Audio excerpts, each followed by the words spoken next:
Feels like we're on again. Feels like we're live. Right. Good afternoon or good morning, depending on where you're at in the world. We're in the UK.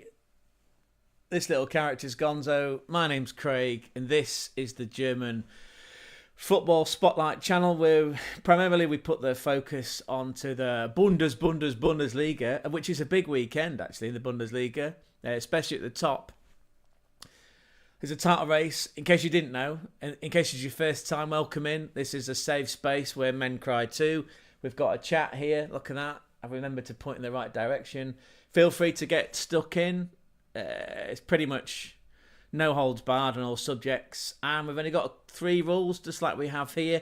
And in the Discord. The Discord link is in the description box within YouTube. 3 rules for here, 3 rules for Discord. No religion, no politics. And if you're gonna laugh, please laugh with and not at. Unless it's me, I've got a thick skin, I can take it. But yeah, preferably we all laugh together.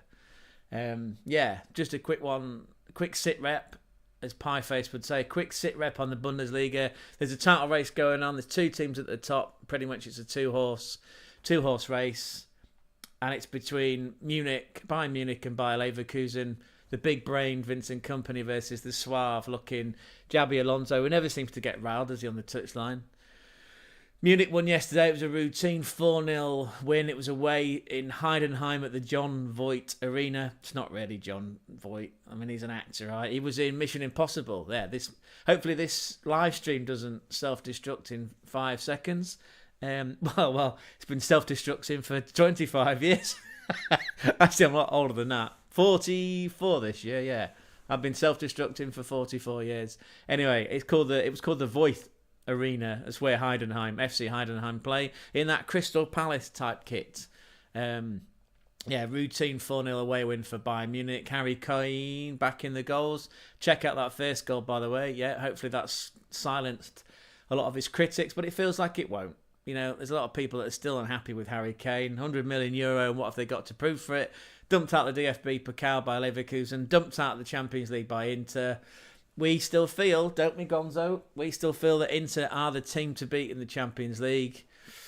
Yeah, interesting clash of cultures coming up in that semi-final between Inter and Barcelona. Meanwhile, Arsenal, secretly, silently made their way to a semi-final against Farmers League champions select PSG. It's not a Farmers League, is it? A Ligue 1. I mean, the standards.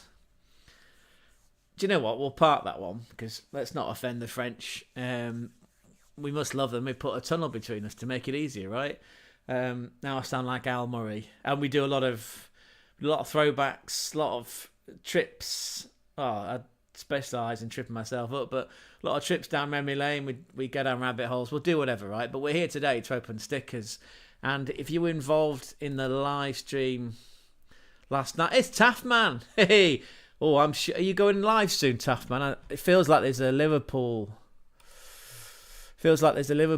game coming up. So I expect you'll be doing a watch along. Why is that not? That should be showing. Oh, we need Smokey to bail me out of this this mess that I'm in. That should be on the screen. Why is it not showing? Why is that not showing? Hang on a second. Let me try and figure this one out. Do it in studio mode, then you're not seeing a black screen. Other shades and colours are available. And I borrowed your catchphrase, or one of your many catchphrases, like Bob Monkhouse's joke book. Taffman's got his own little notebook of catchphrases. Yeah, no religion, no politics. That came from you, buddy. You got no idea how much of an influence you've had on my, not just streaming life, but my life in general. You're such a character, man. Thank you for letting me in that community.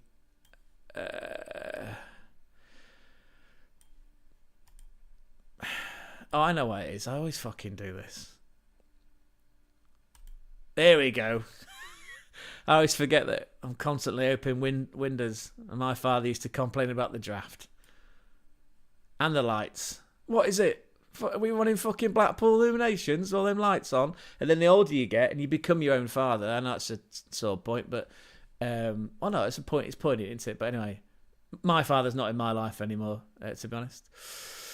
And he would have a pop at me. What the fuck have you got? Do you need them fucking lights on? Well, probably not. No, when you're a kid, you don't really care, do you? Because you're not paying the bills.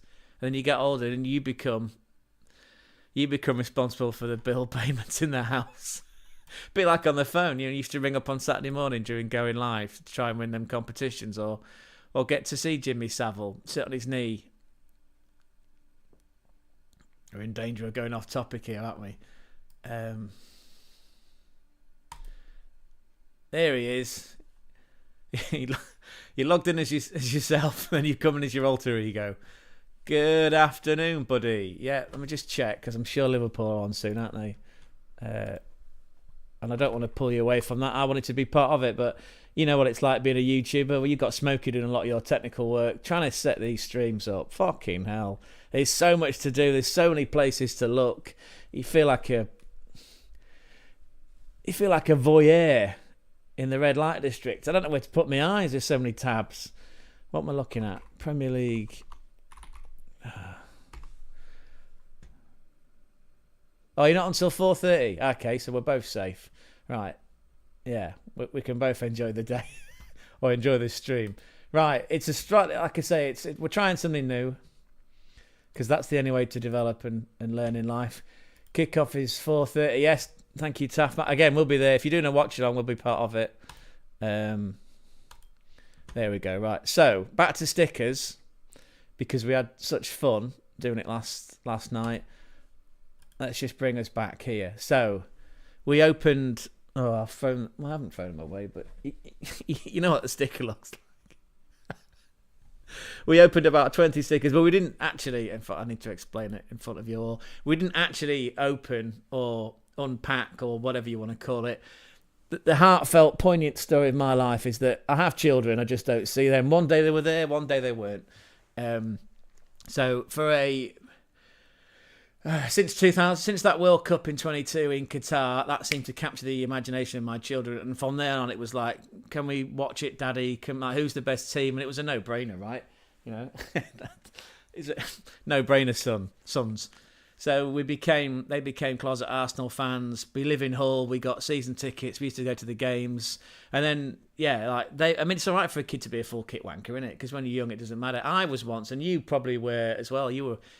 Some of you probably were full kit wankers. And I don't know what age that you can cut that off. When is the cut-off point for becoming transitioning from it being acceptable to own and wear, not necessarily own, but wear the full kit out in public? Where is that cut off? When do you become a full kit wanker? I suppose it feels like it's 15, 16, either way. Right, so I bought all these stickers, which they opened, by the way, but they never got put in the book.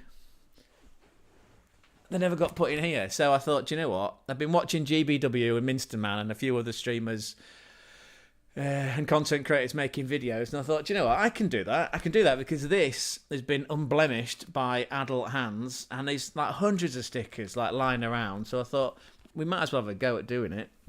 We'll test it out, because I appreciate the Bundesliga is not for everyone. It's niche, yeah, it's very niche, but again, there's a community that you can build up in the niche. Taftman, he can speak wholeheartedly to that, right? You can build a community with the niche. His niche is Football Manager, and he's fucking good at it. Yeah, so good at it. It's quite scary. Even though he's very self-deprecating, he'll go, "Oh, I can't do your voice, mate. Can't do the accent. My Welsh, which I know is not really, well, it kind of is your indigenous, right? My Welsh becomes Indian, which, yeah, that's going to offend everybody, right? So we need Kofi Annan to step in and sort out my impersonations. Anyway, so we're not really opening sticker packs. They're kind of already open. However, I'm trying to do it in a Paul Daniels, Debbie McGee way that does add a bit of mysticism, a bit of drama to it. I'm being... It's the truth, isn't it? It's the truth, Taftman, right? Smokey knows it. You're lifelong buddies, and you can tell that. Honestly, when like that last watch along, which is my reference point at the minute, you can tell you two spent a lot of time with each other. You're comfortable, you enjoy each other's company, it's very funny. You spark off each other. He's clearly the technical genius. I mean, you just turn up and talk, right? He feels like he does all the work in the background. And I look forward to watching you both stumble around GTA. That was fun. Right, so again, we're not quite really unpacking stickers because the stickers are here. However, like I say, I'm trying to be Paul Daniels with the assistance of David McGee and doing it in a fun way. So with that in mind, this is where we got. These are some of the call-out ones. Again, if you want slick, impressive, high production value sticker opening, go and check out GBW. Go and check out Minster Man, because we're not that, and I don't think we'll ever be that. Even if we did, hopefully hit our dream of 100,000 subscribers, we're on the road to 1,000. We've added a lot recently because, again, I've changed the format in how we do things here. I've switched it up from tight scripting with a team of Hollywood people, but it just boxes in my personality, and I've got autism. I'm not embarrassed by it. I'm fucking scatterbrained. It was the only way to produce content in those opening weeks was to write it down word for word. But I felt boxed in. My personality, like, it's all over the place, right? I thrive on making obscure references, quips that take us down memory lane, that take us off point. But then I've got the intellect sometimes to bring us back round. So scripting was, while it was productive, live streams where it's at. Live streams where it's at, right? So again, coming back to the stickers. These are some of the shiny ones. There is parlance for it, or there's proper terminology to describe it. But here's some of the shiny ones that we unpacked yesterday.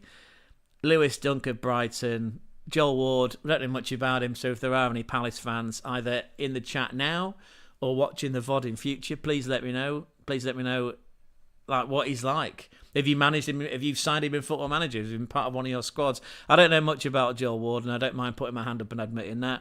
We got an elite sticker. Well, actually, we got two. Look, we got Morgan Gibbs-White at Nottingham Forest, who are on an unbelievable run this season. If they keep it up, it's more likely they'll. Do you know what? They've got a better chance of finishing second than Arsenal, because it feels like Arteta, and I nearly slipped into a fake Spanish accent there, but I just checked myself at the last minute.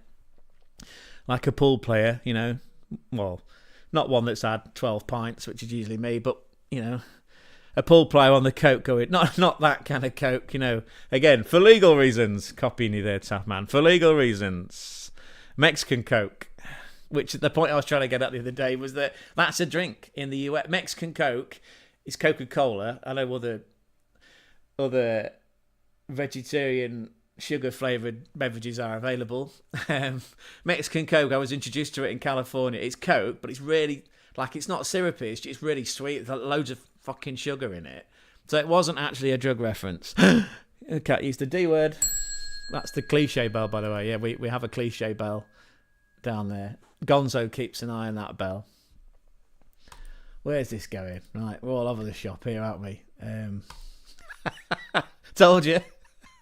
The power of autism. Happy Easter, by the way, everyone. Even if you're not religious, it's still a day in the calendar that I can't put it any other way, really. It doesn't matter if you're religious or not. It's in the calendar. It's fixed. Have you got any Easter eggs? Have you got any chocolate? If you don't celebrate it, perhaps your parent, your guardian, your partner, your children, your carer, your counsellor, your therapist, your handler, if you happen to be what am I trying to say? If you are an informant, or if you're a spy, right? Somebody out there has probably bought you an Easter egg. If you've got one, what is it? We picked up two yesterday. We picked up and it just feels socially awkward as an adult without children buying Easter eggs, or even buying football stickers, or doing anything in a children's toy shop, especially with that big fuck off beard that I had. I was very self-conscious. Anyway, I did buy two Easter eggs. We bought the Smarties one with a dinosaur theme to the packaging. I believe it was a pterodactyl, one of those fancy words that begins with a P. Pterodactyl, yeah, just like gnome, pterodactyl, and the other one was like a knockoff. Lidl, again, other shops, other bargain basement shops, grocery shops are available. I shop at Lidl because I'm fucking broke and it's round the corner. Actually, it's a good walk. It's at least a definitely maybe, or what's the story, morning glory walk away. Yeah, I've sort of timed it because, again, I'm a bit tapped. But I can get that whole album done Can I do it in both? Yeah, in both legs. Actually, it's more like I can do the album, and then if there's a deluxe edition on Spotify, you could rip music and do it yourself, I suppose. People do have other MP3 devices, don't they? Yeah, it's a what's the story and a few extra tracks walk. Yeah, anyway, so I've got some Easter eggs. We'll probably talk. I'm not on camera because that's private, isn't it? We'll do it while we're watching Liverpool. I assume you're doing a watch along, like I say. Well, maybe you're not. Maybe you're having some downtime. Maybe you're going to be streaming Football Manager 24 with your Liverpool save later on. Let us know. In fact, if anyone's here, hi, thanks for joining. Feel free to get stuck into the chat. Like I say, it's a safe space where real men cry too. Sort of just three not no-go areas, I suppose, but three themes that we try to keep ourselves in check in terms of housekeeping. No religion, no politics. And if you're going to laugh with us, please. Don't laugh at us. Unless it's me, in which case, do it. And if I cry on stream, make for good content, won't it? You know, might get us some more views and trigger the algorithm. Right, back to the stickers. So this is where we got to yesterday. I did think about moving that camera further down, but then I thought, no, we'll stick where it is. Right, so there's some shinies, as we used to call it. We'll put them to one side. Again, if there's any audio problems, please let me know. I noticed there was yesterday, actually. There was an echo coming from my iPhone, which is being used as the overhead camera. That was causing an issue when I was transitioning from the main camera, or the master, as I call it in scenes. God bless OBS. It's not as terrifying as you think, right, once you get into it. A bit like life, a metaphor for life, isn't it? You start, it's all new, it's all shiny, it's all intimidating, but the more you do something, the more comfortable you get. But then you become too comfortable, too complacent, and then life becomes fucking boring. And it's that point when she leaves. But we'll move all that personal stories to another channel, where you can find me on I Am Turkey Salad Boy, which, again, to quote Taftman, is still one of his favourite ever on-screen profile names, fantasy football team names or streamer names. Yeah, I Am Turkey Salad Boy. That came from an accident in university where there was more chance of actual Mexican Coke featuring in that than the one that I found and that I drank. Taftman says, not sure what's happening today with the Watchland buddy. No Easter eggs. Get Smokey on the case. Get him on the case, son. If I could do it, if I knew your address, I would send you some. Yeah, sorry about that. Oh, just got to fix this because I want the world to see that you put a lot of effort into that comment.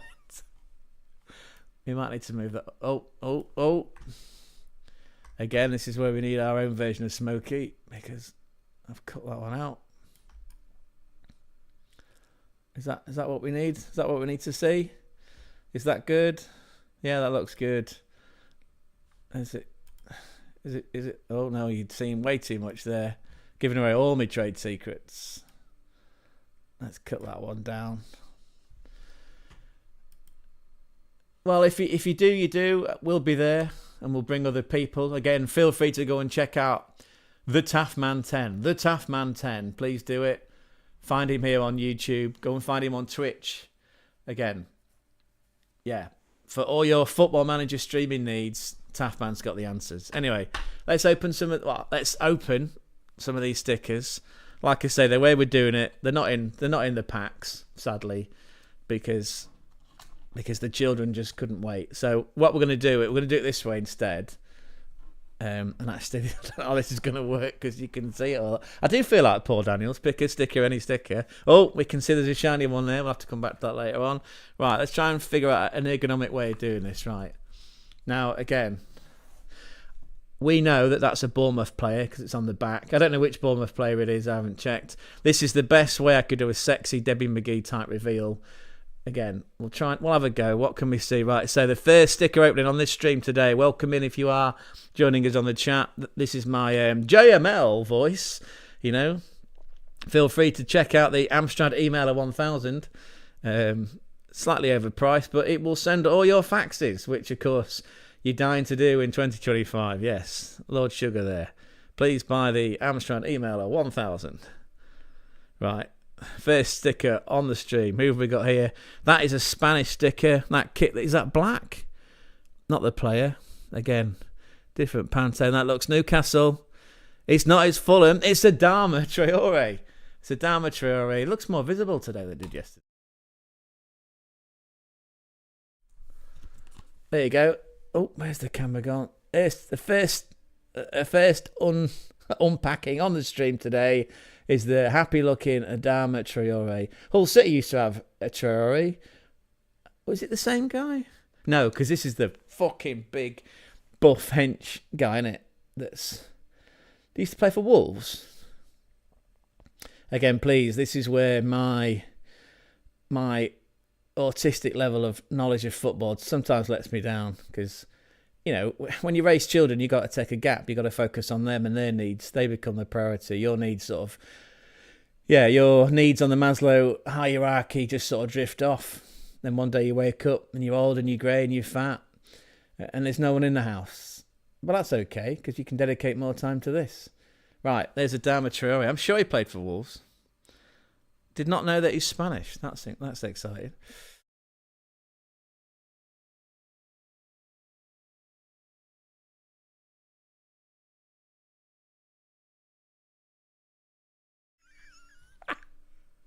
That makes you look a bit sad, didn't it, there, look?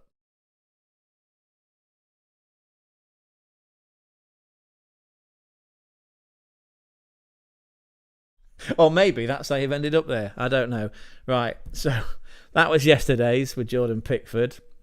How does GBW does it? He stands them up, but he works with cards. I'm working with stickers, you know, because they were cheaper. Again, these packs were 90 pence, or if you're in Europe, because we're non-European, they were €1.05 per pack. You get 5 stickers per pack. Right, I have to come over here because, again, we don't want any of us seeing what that sticker is. So today we're on the mark of Adama Traore. What's this? Oh, I want to watch Danilo, Nottingham Forest. Stuck in blackness again, like a bad Mexican Coke trip. Where's my camera gone? Right, thank you. That's better. Not that he minds, it's good exposure for your brand, Taffman, isn't it? Right, there you are. Want to watch Danilo, Nottingham Forest. I've seen a few Forest. My next door neighbour that side's a Forest fan. In his 70s. Fucking demon of a martial artist, by the way. Never seen someone look so fit at that age, 70. Doesn't put milk in his coffee. Maybe that's one of his tactics for staying alive so long. Danilo. Nottingham Forest, yeah. Any Forest fans in, let me know if that's a good pull, good unpack, because of course we're not doing it properly, are we? We're doing it my way, and that's something the ex used to say. Oh, we'll do it your way, shall we? Yeah, we'll do it my way. Yeah, we'll do it my way. Right, who we got here then? Oh, looks like Man City. It's Phil Foden. That's quite exciting, isn't it? That's why I put the camera up here, so you could see my genuine reaction. Phil Foden, everybody. His form dropped off lately, hasn't he? Actually, Taffman's got his own fantasy football. I mean, there's not many games left, is there? How many games left in the Premier League now? It's 3 games in the Championship, in the EFL. I know that because there's a Hull City fan. I know that we probably need to win all 3. We've got Preston at home tomorrow. I'll be there with my season ticket up in the gods in the West Upper. If you're a Hull City fan, you're in this chat, feel free to come and find me tomorrow. I might even have a drink. I had my first drink of the year the other day, first alcoholic drink on April 14th during the home game with Frankie Lampard's Coventry. Frank Lampard was stood behind us, by the way, because he was serving a touchline ban. So he was escorted by the security people and stuck up the top with us. I like sitting up there because it's a good football manager type, director level view of the pitch. 6 games to go in the Premier League. I'm glad. Thank you so much, Taffman. 6 games to go there in the Premier League. 3 games in the Championship. 4 games left, although some have got 5 in the Bundesliga. Big day for Bundesliga, like I say. Bayer Leverkusen under the cosh. Xabi Alonso, ex-Liverpool, one of Taffman's favourites there, along with Cisse. I don't know if you like. I used to like Cisse. Cisse and what's the girlfriend's other goldfish called? Completely gone blank on that. It'll come back to me. Alonso, yeah. Well, yeah, Xabi, yeah. No, what was it, though? I thought there was both black. Not the goldfish. That'd be quite a specialist, wouldn't it? Almost like koi carp. It feels like we've come a long way from Phil Foden. 6 games to go in the Premier League, that's it. Taffman's got a fantasy football. You can join it now. It doesn't matter. And I found that one out, actually. It doesn't matter. Like, if you join it late, it doesn't matter. You're not starting from 0. You could just transfer all your points across to join his league. It's probably better that you wait for next season, isn't it, to be fair? I've got a bit slack on that, which is, again, is a metaphor for the rest of my body. Yeah. It's cool, though. Yeah, it's good. Really good. Anyway, his form's dropped off. Probably not scoring many points for anyone who's got him in their fantasy football team. It's one of those weird players that seems to play better for England than he does for his club. Or is it the other way around? Yeah, the other way around, sorry. Doesn't seem to turn up for England, does he? Interesting to see what Thomas Tuchel will do after our 2 games against third world countries. Sorry, that's not a slight on. Who have we played? Albania? Was it Latvia? Or am I still stuck in 2006? I watched that DVD the other day. Got it from a charity shop. And I misinterpreted what content I was going to get from that DVD, because it was all I saw was, well, it's 49 pence. I mean, that's the kind of high roller that I am these days. 69 pence. It was road to the 2006 World Cup. So in my head, I'm thinking, oh, brilliant. It's the 2006 World Cup. No, it wasn't, was it? It was just all the qualifying games, which, all right. In terms of value for money, actual pence spent for goal, did all right. And there were some baller kits, by the way, back then we played 2 games in Austria at the Ernst Happel Stadium. I've been there, by the way.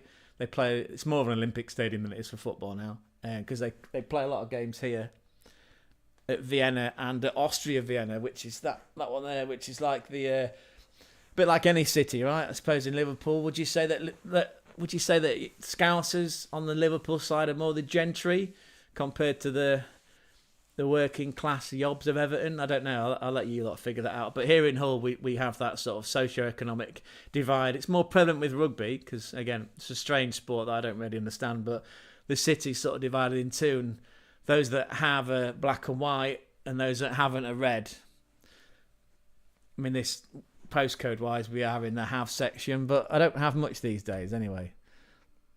We're completely off track once again. Phil Foden, everybody. Yeah, that DVD. Yeah, 2006 Road to World Cup. Obviously, Sven was the manager at the time.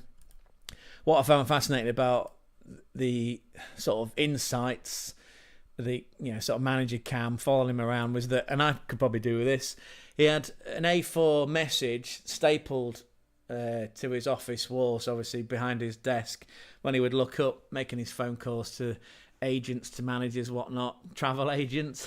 Pretty sure he didn't book his own travel. But there's a big sign on it that I presume that his agent had made for him, which was something like, talk slow, say very little, smile. 3 messages, right, that I try to follow along with. Say little, that doesn't compute, just goes in one ear, out the other. But yeah, I like that. Talk slow, say little. Not as in like, adopt the language of the dwarf or small people. I mean, as in like, don't say too much. Because the more you say, as Taffman knows, the bigger holes you dig yourself into. 1 minute... 1 minute you're streaming Football Manager and you're taking Cardiff to a Champions League final. Next minute, you've got the Malayan mafia at the door because of one slight faux pas, And there's probably other nationalities that you offended that I can't remember. But yeah, I remember the Malian mafia were after him at one point. So yeah, you got to be careful what you say, haven't you? So say little is probably... But say little doesn't work for streaming, does it? Because... Or maybe you do want to sit in silence. Maybe you just want the... ASMR silent treatment.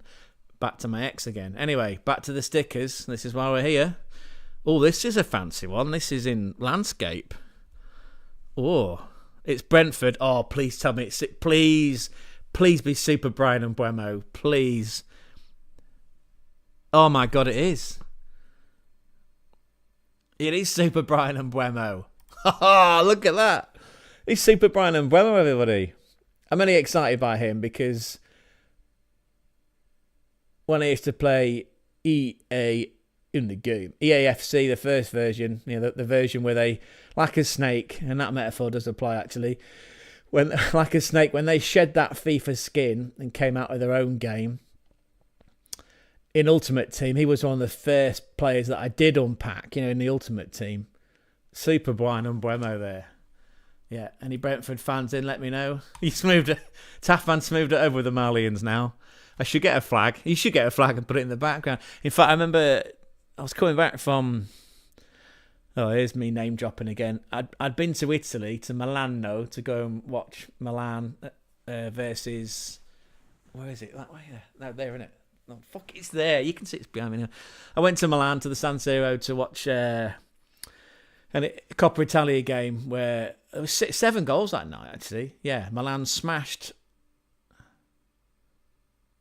I want to say Empoli. Yeah. 6-1. Anyway, I was coming back next day. I was rushing home because Hull City were playing Blackburn, and on the same train, same carriage, there was a bunch of Blackburn fans that had put the national flag, wasn't of Mali, I think it was Cameroon, in the train window, because there must be obviously a Blackburn player from Cameroon, but I just thought it was cool. Like that massive fucking flag covering 2 windows. Yeah, we lost that day. Yeah, I wasn't happy.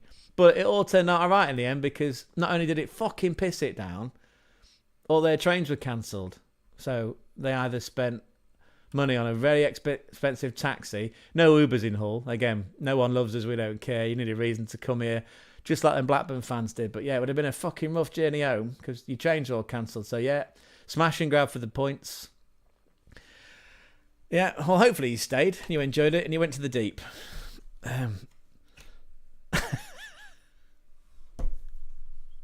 Other tourist destinations are available. Let's keep going, shall we? Oh, this one looks like a special one, so I cut the edge of it. This is a stat star. Oh, who's this one? Stat star Michael Elise. Currently, I say currently because it's true. Currently of Bayern Munchen. Yeah. Shout out to Liam, whose birthday it was yesterday, if you happen to be viewing this. Or Zia, Ahmed, if you're in the chat, man. Please pass on our best wishes to Liam. It was his birthday. 27. Can you remember what you were doing at 27? I can't. Probably smoking. Last time I did smoke was 5 years ago. Gave that shit up. My body's now a temple, as you can tell. What was he doing at 20? What was you doing at 27, Taff, man? I can't remember what I was doing. There you go, Michael Elise. He's not 27, is he? In fact, some of these stickers have the birthdays on them, but not this one. He's quite young, isn't he?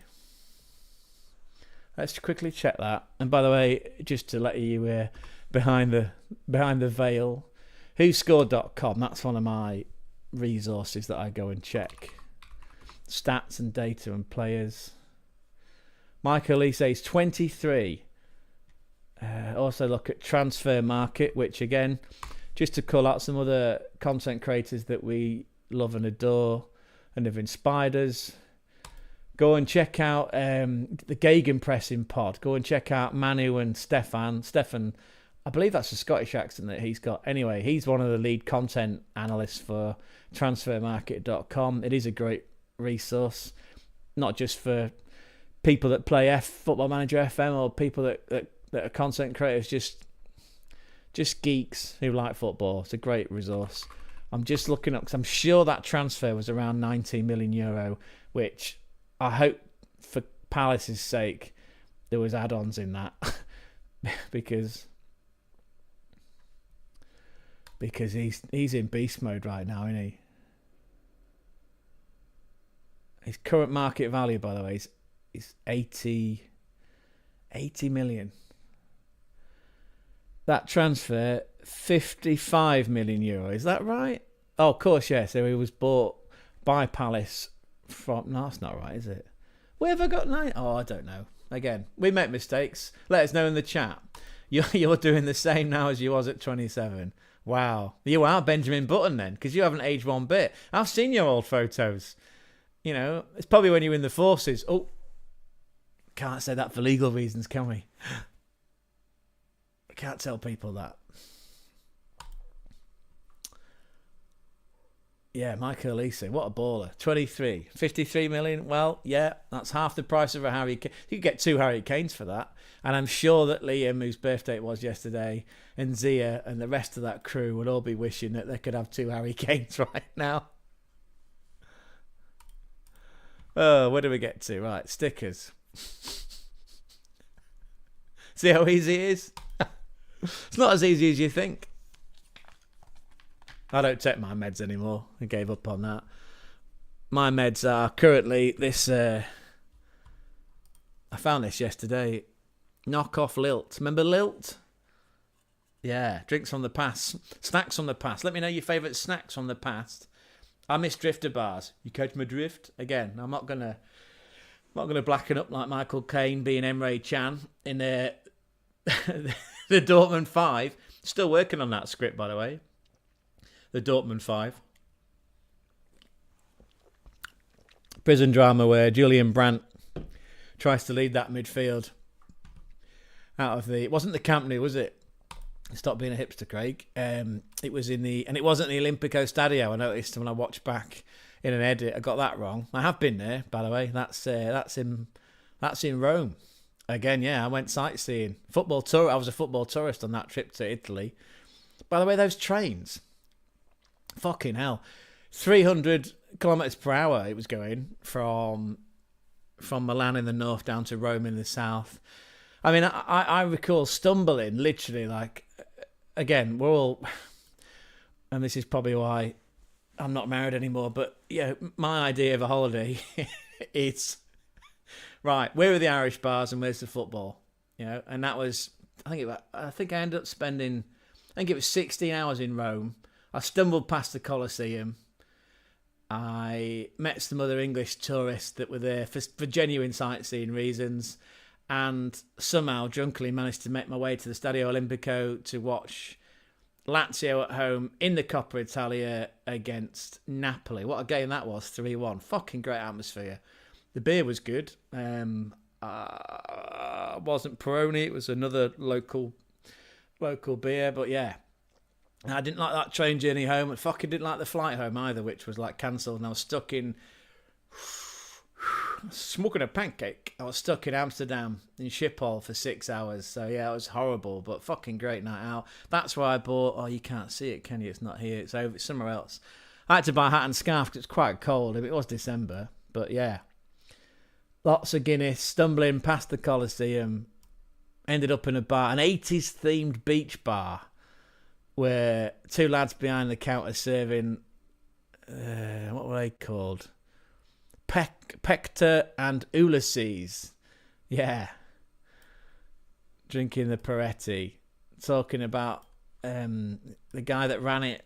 He wasn't there, was English. He was from Sherburn and Elmet. There you go. On the outskirts of Leeds, which, as we know, is in the Midlands.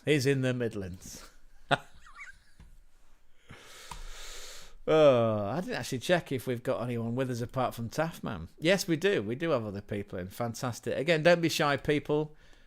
And don't put all the pressure on Taffman to keep this one going either. We've got a chat. We've got a Discord. Everybody's in. I should put that on the screen, shouldn't I? Because that's what other really slick YouTubers do. I'm sure if that's what Philip Schofield would do if he had an interest in football stickers. There we go, right. Let's put that on the screen. Let's just grab that up there. There's the Discord, everybody in. Again, that Discord link is in the chat below. Please join. Again, we keep it nice and simple. 3 rules, no religion, no politics. And if you're going to laugh, please laugh with us. Don't laugh at us. Unless it's me, in which case I'm an easy target, but I can take it. Because I've been around the world tonight, yeah. A bit like Lisa Stansfield. I've been around the world, I can take it. Is she from Macclesfield or Rochdale? I'm thinking Macclesfield. I'm thinking it was Rick Astley that was from Rochdale, or maybe I've mixed those streams. Again, stuck in the 80s, right? Ghostbusters, what a film. What's your favourite Ghostbusters movie? That's the first question.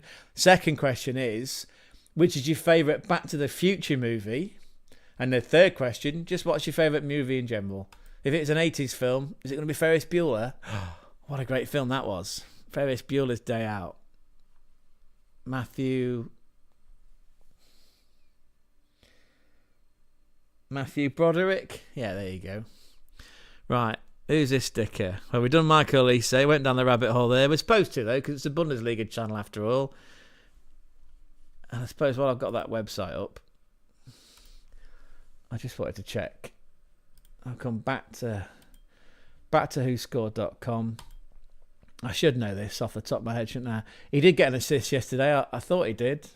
So, Bayern won 4-0 routine win, really, against Frank Smith's Heidenheim. And he got an assist for the first goal. Yeah, for Harry Kane's goal. There you go. Conrad Lima scored the second. We love and adore anybody that's called Conrad. And if you spell it with a K, that's extra points. Serge Gnabry, the disco funk brother. What amazing hair he's got. I don't know if you saw it, by the way. Maybe you did, maybe you didn't.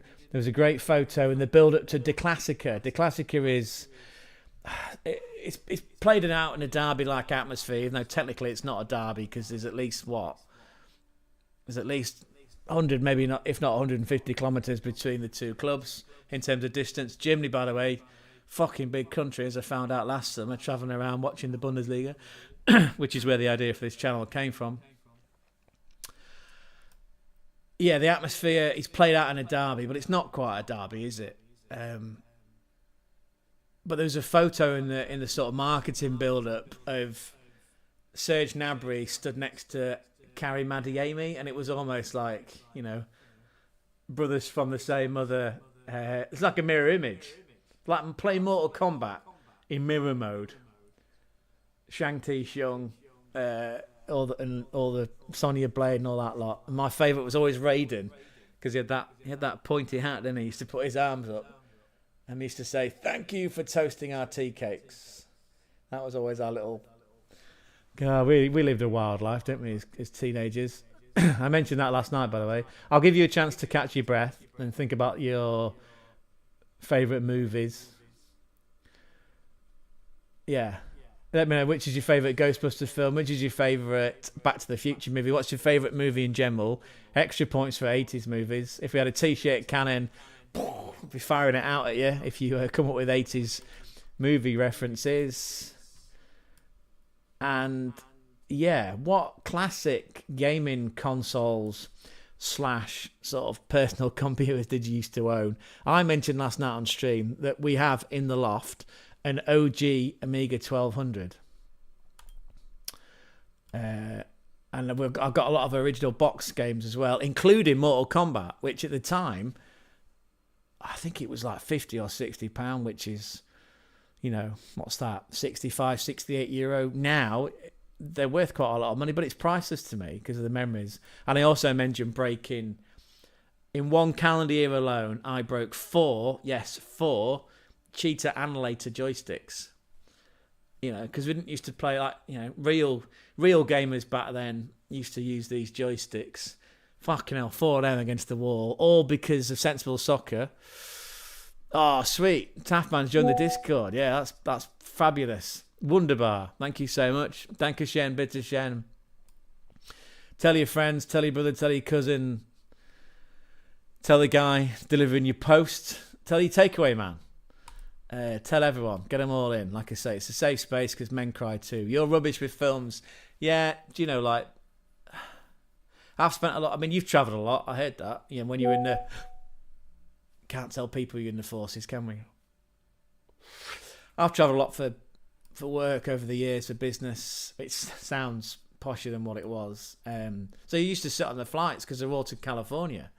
You know, because I couldn't wait to pop a lid off that Mexican Coke. So you used to sit on the flights and watch film after film after film, you know, or play on whatever gaming device was cool. What's your favourite favourite handheld Favourite handheld gaming device? There's another question for the crew. If you're not comfortable with films, that's fine. Move on.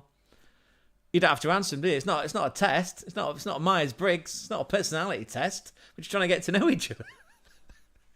I've got precious memories. I know we'll come back to the stickers because that's really what we're here for, isn't it? Well, that's on the thumbnail at least. And I don't have the skill, unlike Smokey, to be able to do it in real time and fix it. My favourite handheld gaming memory is probably... One's the GBA, the Game Boy Advance, with that sort of green tinted screen, playing the OG Zelda, the one that was remade a couple of years ago. And I should know this because, again, I used to work in video games, worked in video games for 20 years. I should fucking know this. But it's amazing what happens when you spend a couple of months in hospital and how everything just sort of disappears and you realign your chakras and you discover something new, which is streaming and content, and you rekindle your love of football. The classic GBA with that green tinted screen, and then the DS, the original clamshell. I had a white one. It was quite thick, wasn't it? Like, what was it like? Two Texas Instrument calculators slapped together. I used to play a lot of Worms games because my buddy, who's sadly he's no longer with us, is passed on to a different realm. Martin, bless him, he was one of the founders of Team 17. He used to get a lot of Worms games from him. A lot of happy memories playing that on flights. Advance Wars, they were always good fun games. Some happy memories. On flights, watching films, travelling around the world. Before, during and after being married and raising children. That's a nice segue back to the stickers. Right, who's this one? Argentinian. I'm going to guess straight away it's probably someone from Chelsea. Yeah, it's Enzo Fernandez, the tattooed man. Who did we say that yesterday? Nicholas Dorsch, who plays for Heidenheim, is the football equivalent of a suicide girl because he's tattooed to fuck. Enzo's got quite a lot of tattoos, hasn't he, as well? There he is, look. We haven't opened a sticker in about 10 minutes because I just completely did a Phileas Fogg. I went round the world in 80 words. 80. Come on, son. Try 18,000. Yeah. Enzo there. One of those that always pops up on Football Manager when you start a new save and you... Hang on a second, we'll pause that thought. Oh, man, that's too much. It grows too big. Hang on a second. Let me fix this in real time.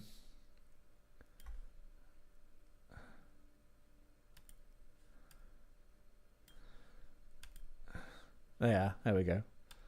That seems like it's fixed. Taffman10 says, I had a Game Boy as a kid, then a handheld PlayStation, very posh, which I played FIFA and GTA on a lot when I've been away. In the forces? No wonder them fucking Malians came after you. Which PlayStation? Was it the PlayStation Portable? Was it the OG PSP? Was it a PlayStation Go? Do you know what? Yes, I'm downstairs and everything is upstairs. Although, actually, with me, there's not a lot upstairs these days. Thankfully, I've still got my hair. Cliche bell, sorry. What am I trying to say?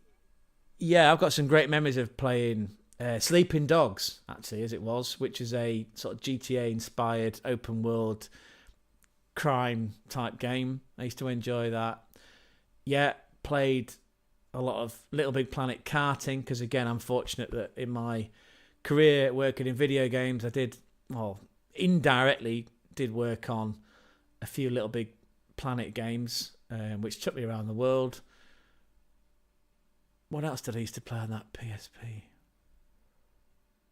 Oh, maybe Chinatown Wars. That was always fun. And again, a lot of the people that I would consider friends, allies, or within my orbit of video games, all worked on those sort of games. Yeah, which is quite uncanny. Anyway, that's a conversation for another stream for another time. Maybe I'll do that on I Am Turkey Salad Boy, feel free to go and subscribe to that. It's very personal. It's a very different channel, very different tone to this playfulness here. What else did I play on that PSP?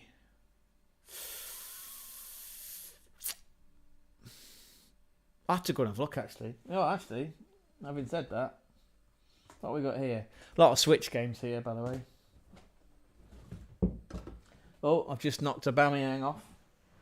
I feel like I've just done an Arteta. Just sacked him off. Didn't mean to. What's in that box here? What's here?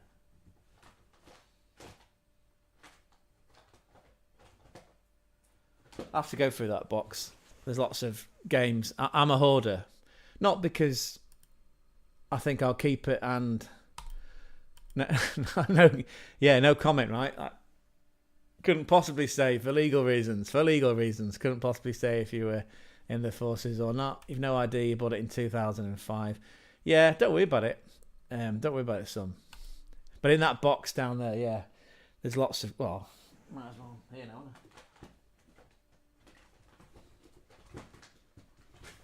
Like I say, a bit of a hoarder, and not because of...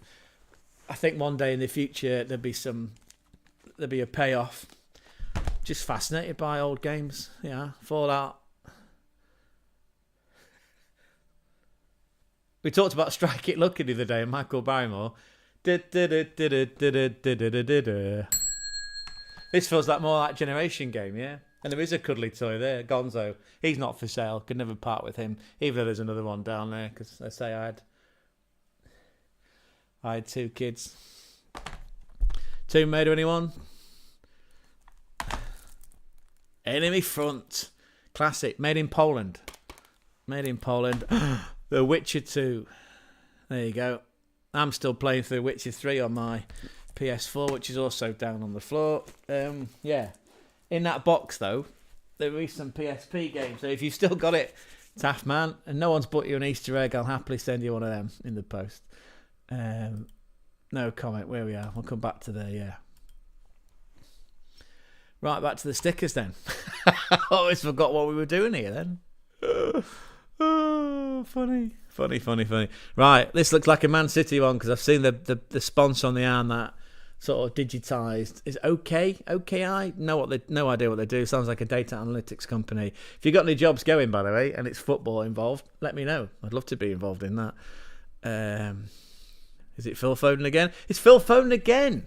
2 Phil Fodens does not make a right, does it? 2 wrongs don't make a right. It's Phil Foden.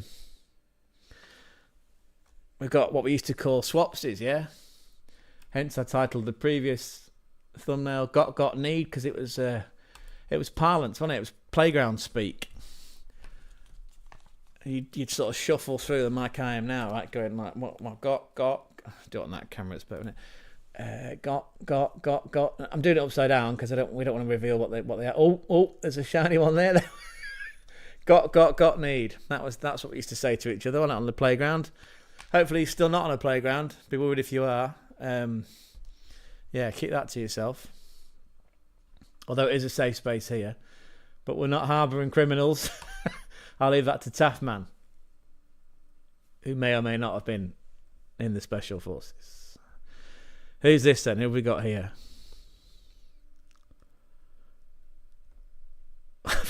For a second, I thought that was a Malawi flag. It's not. It's Belgian. Could be Burnley. Could be Villa. Could be West Ham. I don't know what it is. And if there's any Burnley fans, I know my friend Matt does live in Burnley. Oh, this is a problem with an username. I don't know much about Hannah's Delcroix, apart from he looks happy. He's looking after his facial hair. And he's Belgian. There you go. Hans Delcroix. Delcroix? Yeah. Sounds Flemish. Belgian Flemish? No, it's about right, isn't it? Who else have we got viewing in real time? Who have we got? Let's have a look. Yeah, we've got some people in. Again, don't be shy, people. Come and join the chat. Come and join the Discord, like Taftman. like Terry Streeter did yesterday. Terry, bless Terry, said that, I don't know if I can show you that because it's on a different chat. Terry liked the smile, and I said it's the only one I've got. I don't moisturise and try and look after it. It's the only one I've got. But come in. If it's smiling you want, if it's gaffs, yeah, you're in the right place. If you want Bundesliga news, Bundesliga updates, Bundesliga facts, quirky facts, you're in the right place. We do previews, we do reviews, we do analysis, we do it all. Everything about Bundesliga. Yeah. Someone did suggest in the chat the other day that we rename the channel and we branch out to all clubs, which is a great idea. One to consider. I suppose I could do after we've consumed all of today's games. Bundesliga games kick off soon, actually. Not as in like it's kicking off, like the hooligans. Or it's popping off, as my sons would tell me. Fixtures today, who have we got then? Oh, there's a cracker yesterday, by the way. Union Berlin, and we do refer to them as the Street Fighters. The Street Fighters of Bundesliga. They drew 4-4, by the way, with VfB Stuttgart. 4-4. And if I'm smart enough, we can possibly look at this together. Fixtures and results. Yeah, look at that. You see that? You should be able to see that on the screen.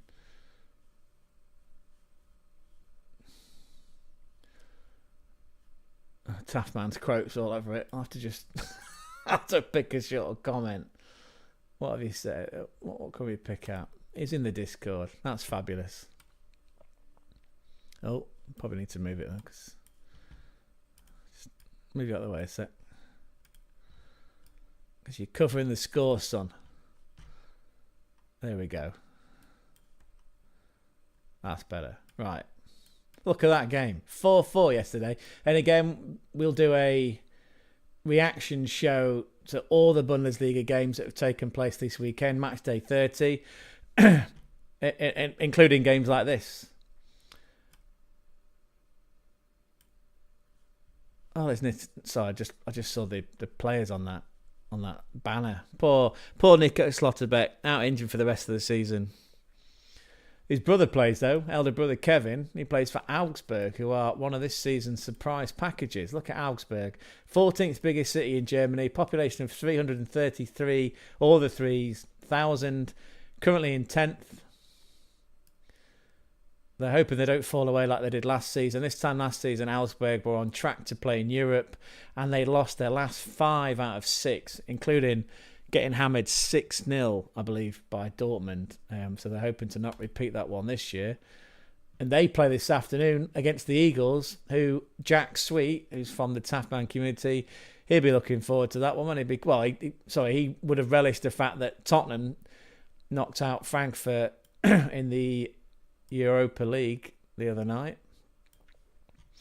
But yeah, look at that game there, though. Look, 4-4.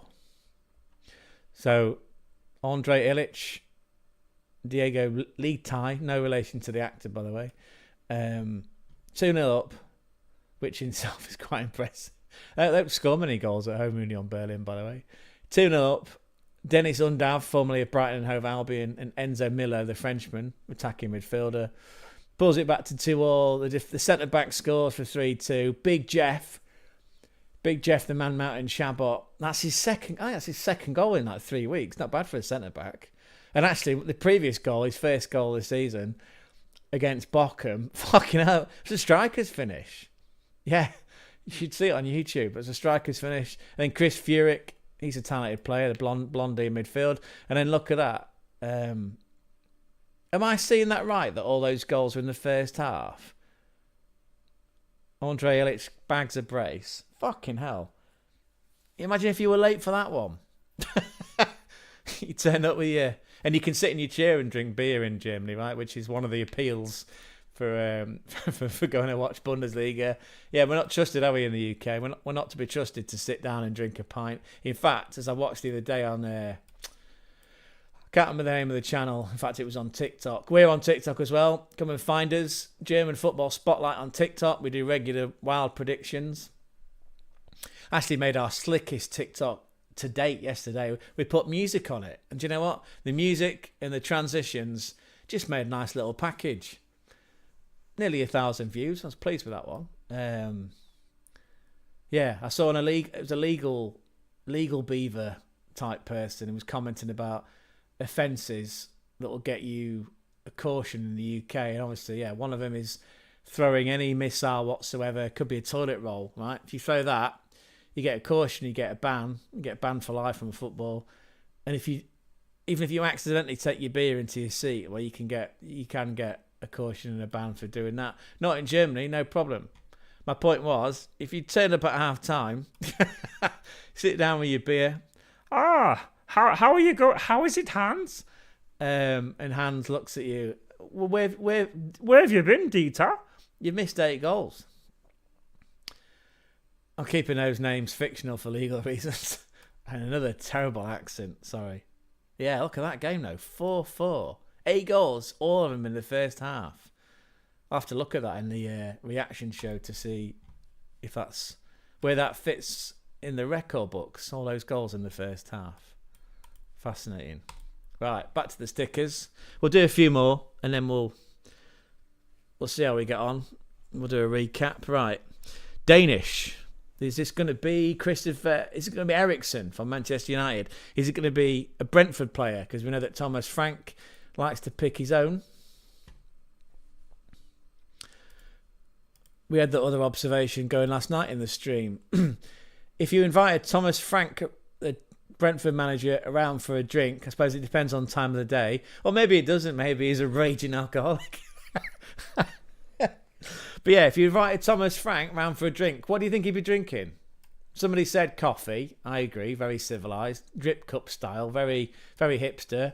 I suspect he's a red wine drinker. Yeah. Very civilised. Very cultured. Probably even a Rioja. Maybe from Lidl. Maybe from Aldi. Maybe from Waitrose. Yeah. I mean, he's a man of taste, isn't he? Let me know what you think. If Thomas Frank, Brentford manager, came round to your house, what do you think he'd ask you to drink? Or I suppose you can't just turn up someone's house and say, I want wine, can you? You could. You probably might want to check that you're friends with them first before just knocking on random people's doors. But you usually get offered a drink, don't you? And okay, so what would you offer? That's a different spin on it, isn't it, I suppose. What would you offer Thomas Frank a drink?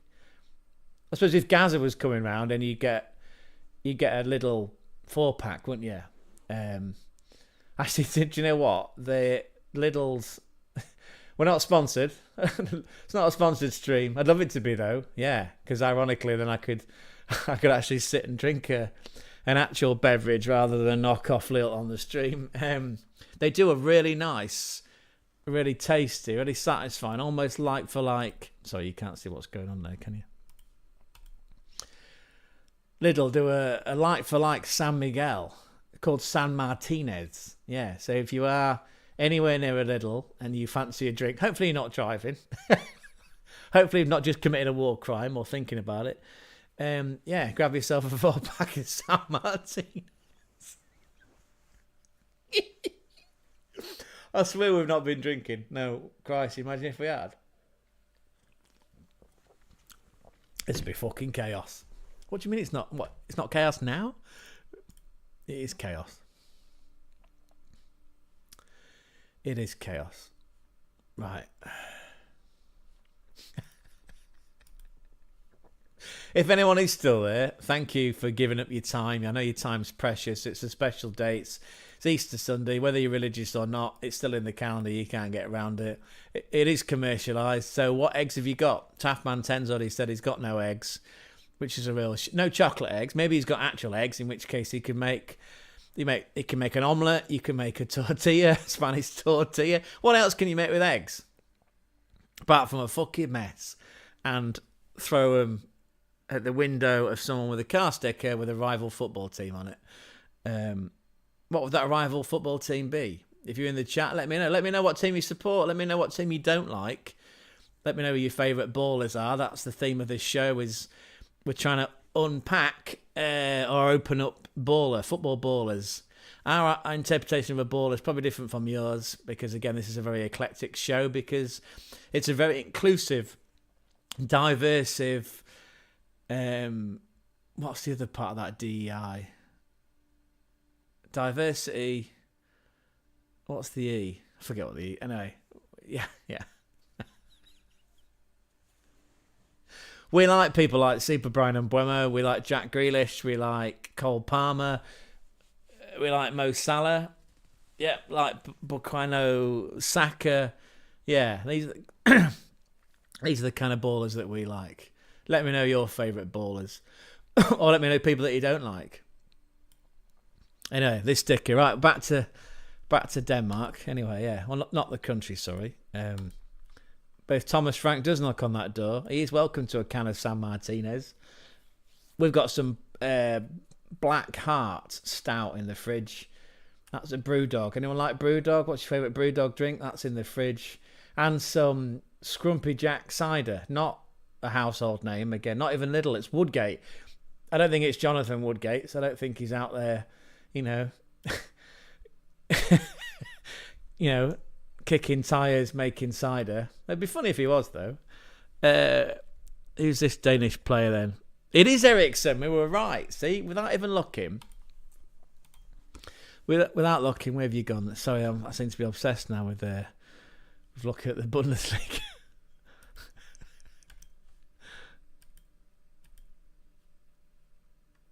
Is that the one? Yeah, there you go. It was Christian Eriksen. I mean, clap it in, boys. The man that defied a heart condition and played on and came back. I can't remember what game that was in, by the way. But yeah, what a legend. I mean, obviously, his performances aren't what they were, and I don't think that's related to his heart. I think that could be age. That could be the squad that he's in. If any Manchester United fans out there, please feel free to share your thoughts on the health. Not Christian Eriksen, but I was thinking more the health of your Manchester United squad. Doesn't seem like it's in a really good place at the minute, does it?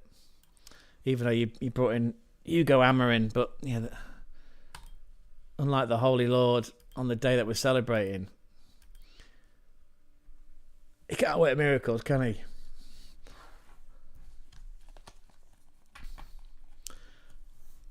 Let's go with another sticker, shall we? Another sticker. Right. Looking at armbands. Can't really tell from this angle. Could be Bournemouth. He's English. It is a Bournemouth player. It's Adam Smith. Popular name. I don't believe I know who he is, though. If there's any Bournemouth fans in, let me know. There was a Bournemouth player linked with Milan a couple of years ago.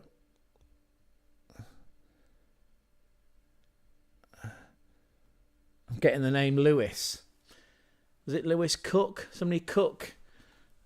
He was rumoured to be wanted by Milan. Let's do 5 more because it's gone a bit quiet in here. And again, if you have been in, thank you so much for giving up your time. If you are here and watching and you leaving me in the corner, well, I'm comfortable with that as a metaphor for my life. Leave me there in the corner like a piece of furniture that you've inherited from a relative. Hopefully not a relative that previously committed war crimes or was on a register. Just a piece of furniture that you've inherited and you think, oh, we'll keep that because one day it might be worth a few quid. I'm fine with that, being treated like that. JD and Coke always. Oh yes, I had to remind myself where we were going. Yeah, not that full bottle of reggae sauce that was in that photo that you shared.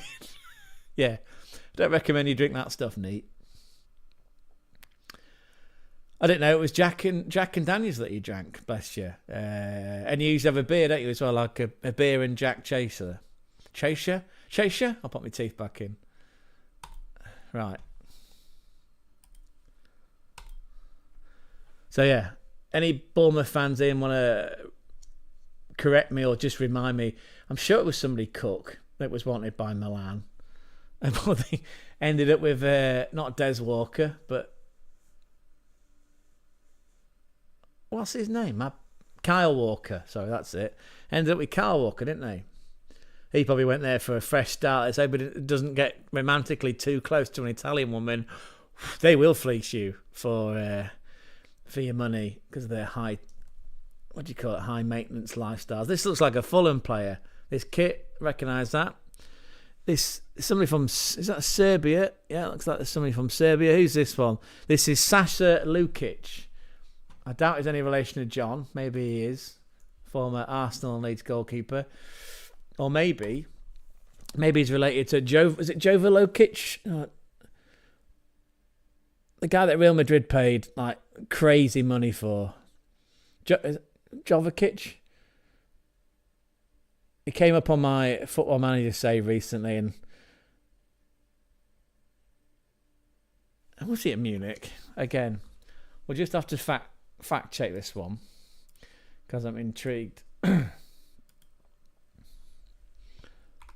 Jovic.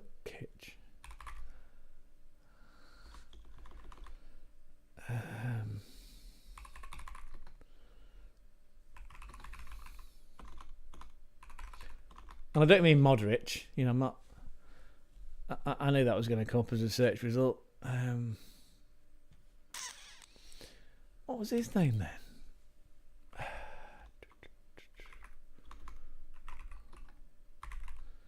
Real Madrid past signings.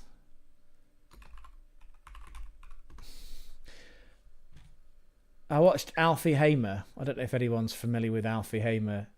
He does his series is it HITC sevens. He does a really like engaging videos where it's a theme of seven, right? Seven best football grounds, 7 worst signings. 7 signings that have brought a club to its knees. And on one of those themes, it was this guy that Real Madrid paid a ridiculous amount of money for. He was at AC Milan. Because he's on my Football Manager save, because I'm starting in 23. AC Milan to Real Madrid. Alfie Hamer, by the way, on the YouTube banner, and it's part of an expression that I've tried to use. People say, and without further ado, well, he's got, and without Freddie ado. That's just a fucking genius line. Freddie ado will be familiar to all you legacy Football Manager players. Yeah. Without Freddie ado, I'm going to talk about, and that wasn't my impression of him, by the way.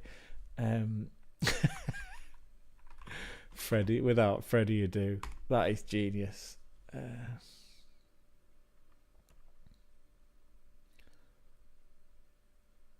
I'm making a fucking mess of this, people. Go on, help me out, someone.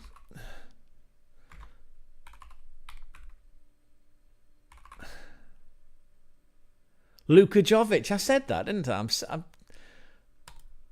I said that before. Now I've got to go into Ask Jeeves. That our browser choice, our browser preference of choice. Luka Jovic. There you go.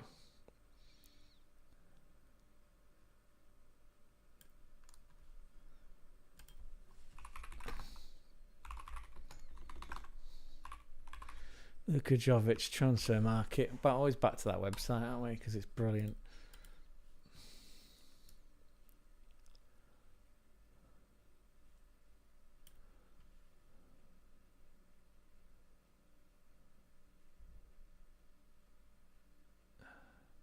Luka Jovic, Frankfurt. Sorry, we did a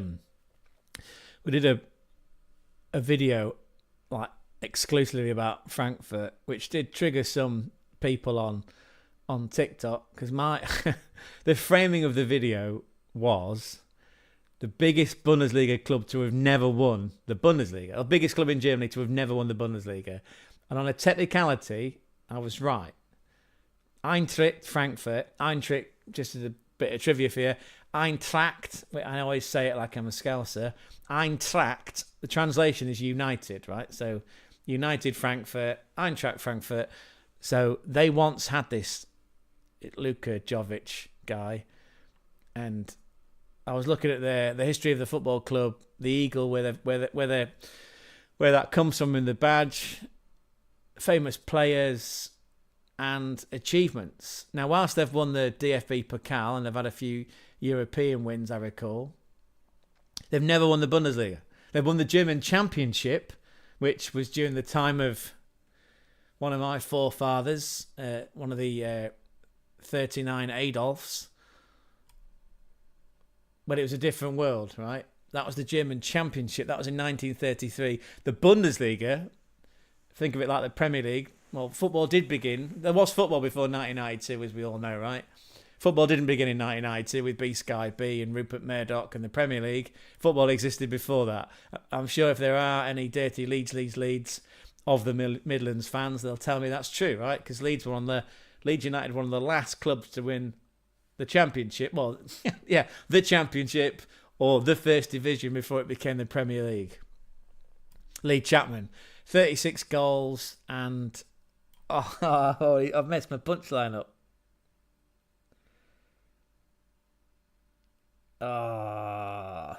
36 goals and that last that he hit in the same season. There you go. Now, there's no wonder that my audience is 100% male. Welcome in. Put on the shades. Thanks for saving me there. Modern football fans usually think football began in 92. Yeah, that's the point I was trying to make in relation to the Bundesliga. So, the Bundesliga didn't come in until 1963. The first ever winners of the Bundesliga were, and I'll get my T-shirt cannon out if you know the answer. I'll give you 5 seconds and then I'll tell you. The first ever winners of the Bundesliga were... And the chat's on a delay, so you probably get it, but I'll say it. First ever winners were FC Köln. FC Köln. Currently playing in the Zweite Bundesliga, although they were doing quite well. And I'm not going to break off and check that out, but you know, if there are any FC Köln fans, it's a beautiful city, by the way, FC Köln. Oh, just Cologne, sorry, Köln. Bayern Munich were not one of the first teams in the Bundesliga, by the way, just because of the way that the German football was sort of segregated around that time. They didn't join it until like 2 years into it. So yeah, that's fascinating. So on a technicality, I was right. You know, they haven't won the Bundesliga. They've won a German Championship during a different socio-economic time in the history of the world or history of mankind, but they didn't actually win. They haven't won a Bundesliga yet. So my point still stands. Welcome in, Put in the Shades. Thanks very much for joining. Your savvy analysis is always welcome here. I was enjoying your chat on Athletic Save yesterday. I was up there in the virtual Jimmy C stand, shouting you on. I had to go out and... what did I have to do in the end? I had to run a shopping errand for a neighbour. That's why I had to leave you to it. Hopefully you carried on in a better vein because you were struggling, right? You were struggling to score goals with that side, with Carl Liebern's son, Miles Liebern. And we know that from another FM streamer that I'm a mod for, Northern Pilgrim 1, Jamie, the rather bereft Plymouth Argyle fan. In his, wherever he was previously. Where was it? Where did he sign him? I can't think where we were. Anyway, we ended up signing Miles Liebern, and he did really well actually. Who was that for? Oh, it's for Donny. It was for Donny. Yeah, we were Donny Rovers, and we got Donny up at the first attempt, and then I think he left them for West Brom, and then from the Baggies, he ended up at West Ham and is currently Manchester United, which is.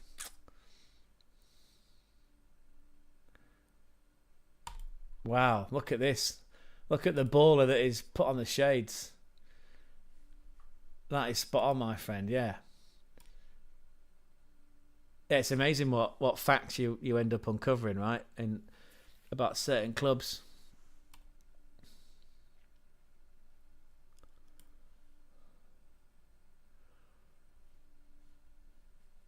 Yeah, the boss, indeed.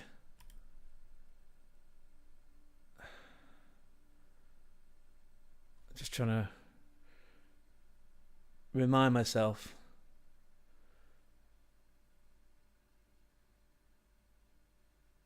Was it the miracle of Bonn, if I remember rightly? Germany played that was one of their earlier World Cup wins. I'm pretty sure. Was it 54, 58? One of the two. Maybe it was 50. Yeah, maybe it was 58. Actually, one was in Sweden, wasn't it?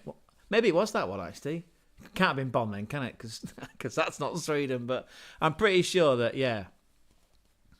Helmut Ram was in that team, scored the first goal in a final one year when they beat Hungary. Yeah, so maybe it was 58. Yeah, so Helmut Ram was in that 58 World Cup winning team for Germany. Do you know what? That was the interesting fact. They were all amateurs. There wasn't a single professional paid footballer, paid to the professional standards that there are, of then and there are today. They were all amateurs.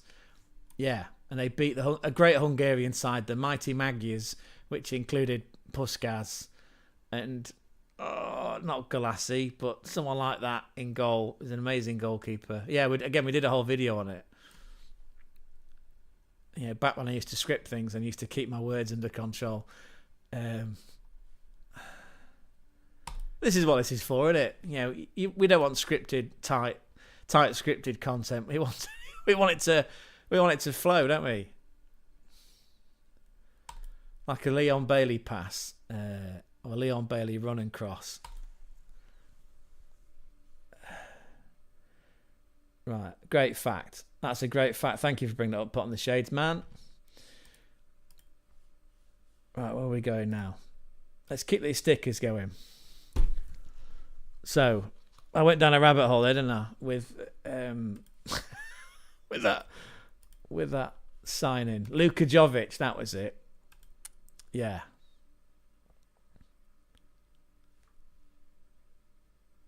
You did get some wins on the board with Charlton. That's brilliant. Again, feel free to check out both the Taffman 10, who I assume will be streaming later in his Liverpool save. He's a journeyman.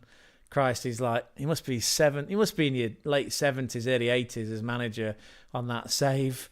Currently managing Liverpool, and then Put on the Shades, but on Twitch you'll find him under Game Messiah.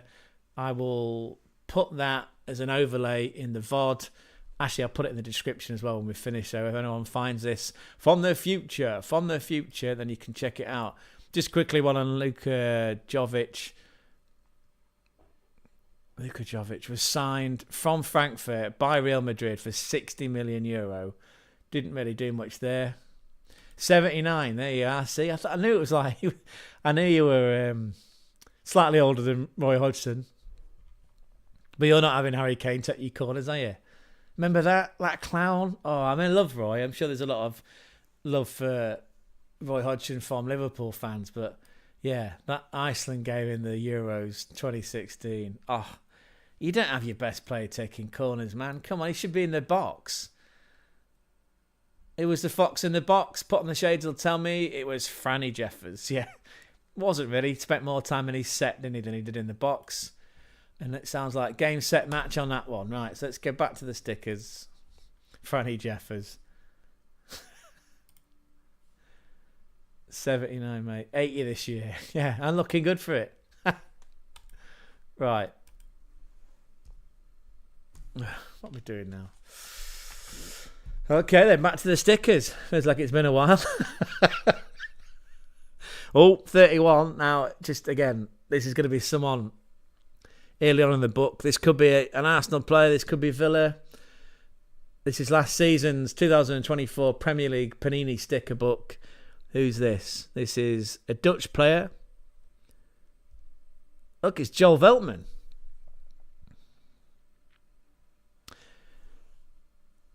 Where's the camera? There's the camera. Yeah, Joel Veltman.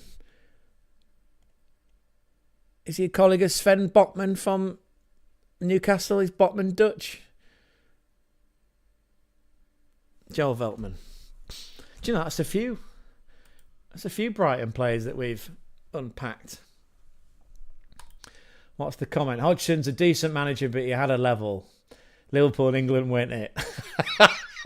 What do you think about that one, Taff man? What do any Liverpool fans out there think? Fulham fans? If I'm right, he was in charge of Fulham when they got to the final of that Europa League or whatever it was called back then, right? The UEFA Cup. I'm sure that was Hodgson's Fulham. Either way, I remember him beating Juventus in a semi-final, which I know it was a Juventus team that was in decline back then, or in a worse position than what they are now. I'm sure that was him. Where am I going? Back to the. I'm coming back to whoscored.com because I want to look up Botman of Newcastle. We did a Newcastle save. Sven Botman, he is Dutch, yeah. So possibly that's your back too. Although I'm not sure.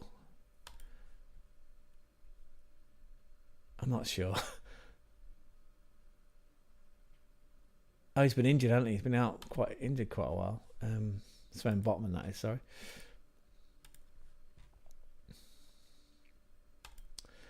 Miles better than Hinselwood. Veltman, Hinselwood is god awful. It feels like we're talking about Brighton players. Spot on as ever from Put on the Shades. Yeah, he's a savvy guy, isn't he? Savvy analyst. Yes, he had a great one with Fulham. I remember watching that Juve game. Clint Dempsey, yeah. Scored a great... I thought it was right, yeah. Well, wow. I'm going to take a stab at that year. I'm going to go was it 2010? Yeah.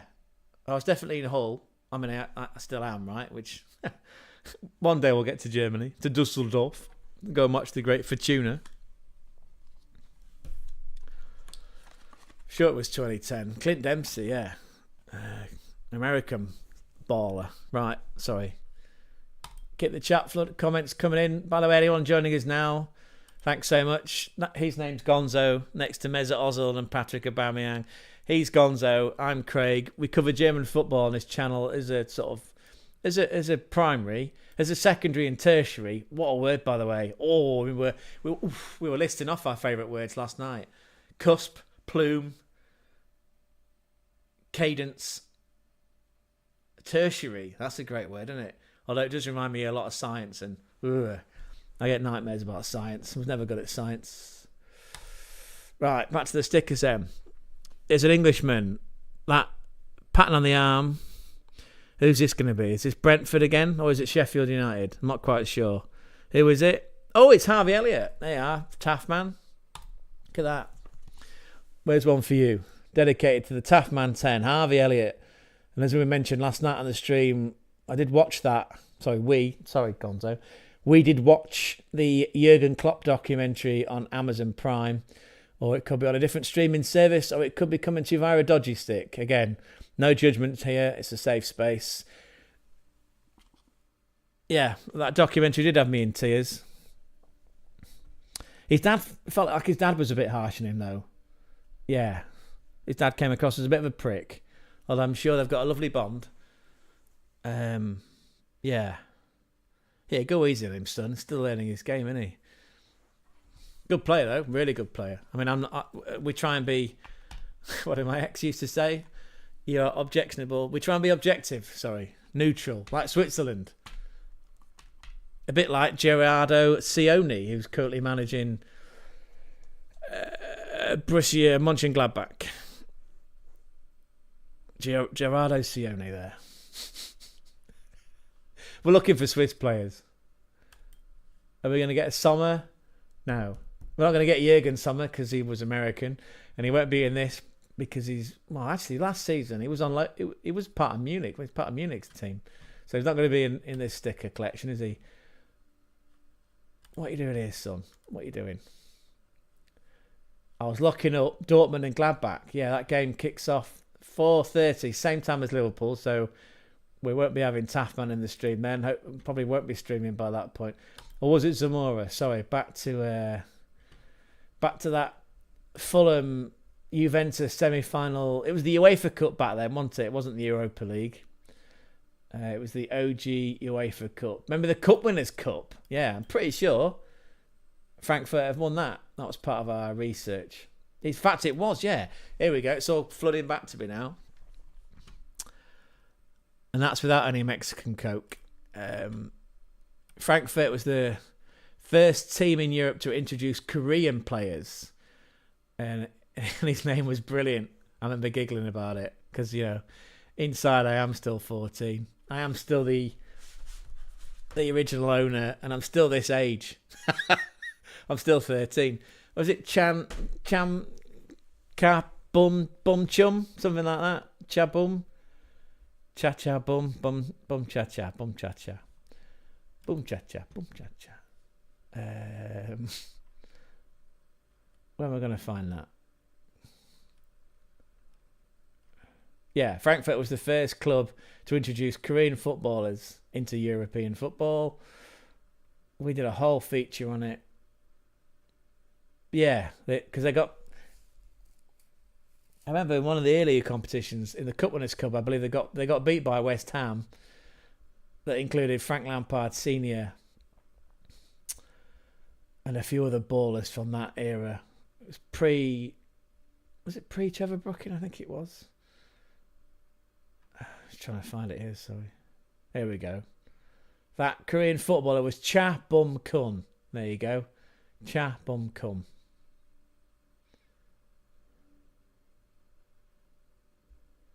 Charlie Kerbel, he was a one-man club. A bit like Jimmy Armfield was at Blackpool. He was a one-man club. And Marwin Hitz. Yeah, fucking hell, what a keeper he was, by the way. I think he's retired. He did go on to play for Dortmund, but yeah. Marion Hitz, just a bit of trivia for you.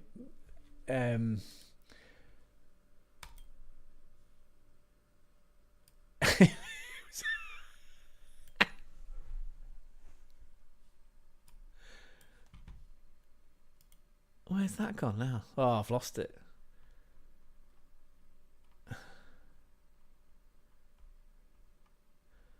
I believe it was in a game for FC Köln where they conceded a penalty, and this keeper, this Swiss keeper, Hitz, he came out and he basically defaced the penalty spot. Like, just studs in, fucking up the penalty spot.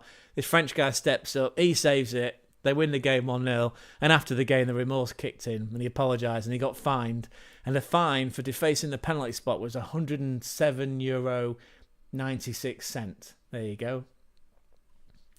So that's what happens if you deface a penalty spot in the Dritter Bundesliga. Marwan Hitz there, what a keeper. Did play for Dortmund in his career too, but yeah, was part of a Frankfurt team. Cha Bum Kun had a hell of a shot on him. I'm not sure if that's an innuendo. I wasn't born then.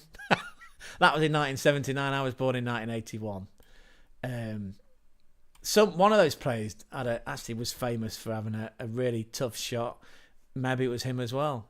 Again, this was the research that we did. 2009. Yeah, I said that it was around that season, didn't we? We said it was. Harvey, is that PJ Harvey? Remember PJ Harvey? Sure. Well, she's still alive. She hasn't passed on yet, but yeah, good alternative music. Yeah, PJ Harvey. Harvey Elliott. His dad's not called Harvey though, is he? Because that would be a bit Neville, wouldn't it? Harvey. Neville. Yeah, baller. I did enjoy that documentary about Klopp. I love the fact that they set the narrative up of him coming in and dedicating a lot of time to the academy, to the young players. Is it Melwood? Is that where the academy is? And then you watch the journey of those players throughout the... It's no spoilers, right? Because these people are still playing. And Klopp, by the way, he's not there anymore. He's not managing. Although he practically is managing, right? Although that kind of... what do you call it? MCO, multi-club ownership, right? He practically is managing on a daily basis Red Bull Leipzig, whether you like it or not. Again, part of the OG Club Leipzig. In fact, the German Football Association, the Deutsche Fußbund and Table Racket Sport, whatever it was called, was founded in Leipzig. Well, it wouldn't have been East Germany then, was it? Because that little problem that we had, that little disagreement around Europe, didn't happen until 1914. Yeah, so the DFB, like the German equivalent of the Football Association in the UK, was founded in Leipzig. I know people don't like that club. I loved it. I thought, that as as a consumer, as a football tourist, just that whole match day experience at the Red Bull Arena was fucking brilliant. I really enjoyed it. I suppose it helped because it was like, 40-degree heat and whatnot. And I discovered Radler for the first time. Oh, what a drink that is! If you like beer, but you don't want to get too hammered, and you want it slightly fruity, like a good fruity beer, try a Radler, 2%, really cheap. I drank it in every single ground that I went to, even when I went to Austria to watch Salzburg, another Red Bull team.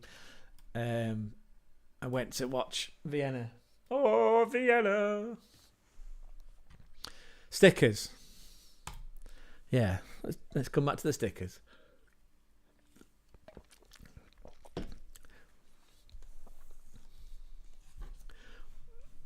Oh my god! Sorry, spoiler them. It's like this was made for you, Taff, man. Look at this, right? So it's a red shirt, EX on the sleeve. I'm assuming that's Expedia. It's got to be Liverpool. He's Dutch. Is it going to be Van Dijk? It can't be Wijnaldum, can it? Was it Clyde? Was that his name? Clyde Wijnaldum?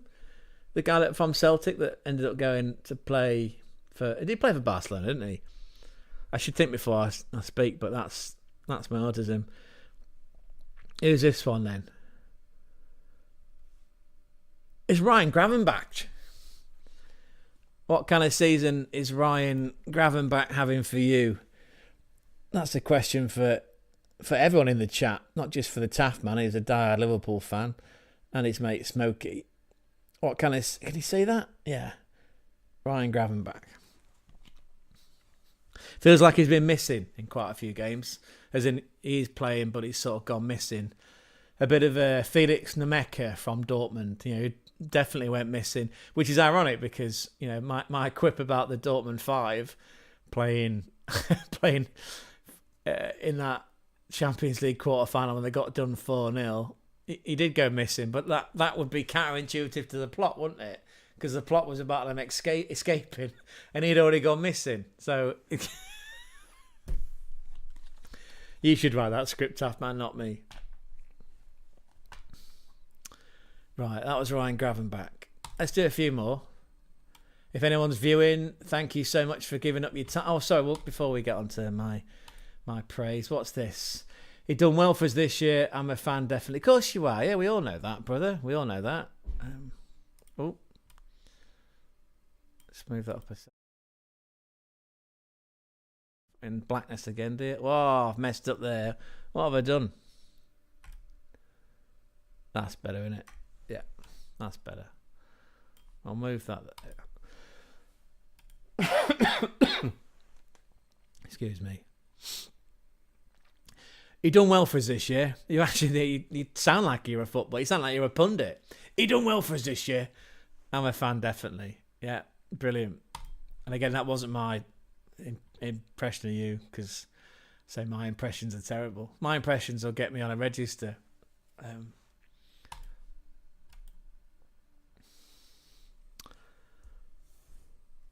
Yes, so what was I saying? Yeah, if there's anybody else, there are people viewing, and for that I'm incredibly grateful.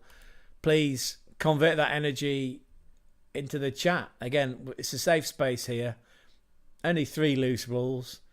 No religion, no politics. And if you're going to laugh, please do it together. Let's all laugh together. Let's laugh with and not at. That's all I ask. You could join the Discord as well, like Taffman has, like Terry Streeter did last night. Link for the Discord is in the description box below. It's also there. I'll just quickly put it on the screen. Yeah, everyone's welcome.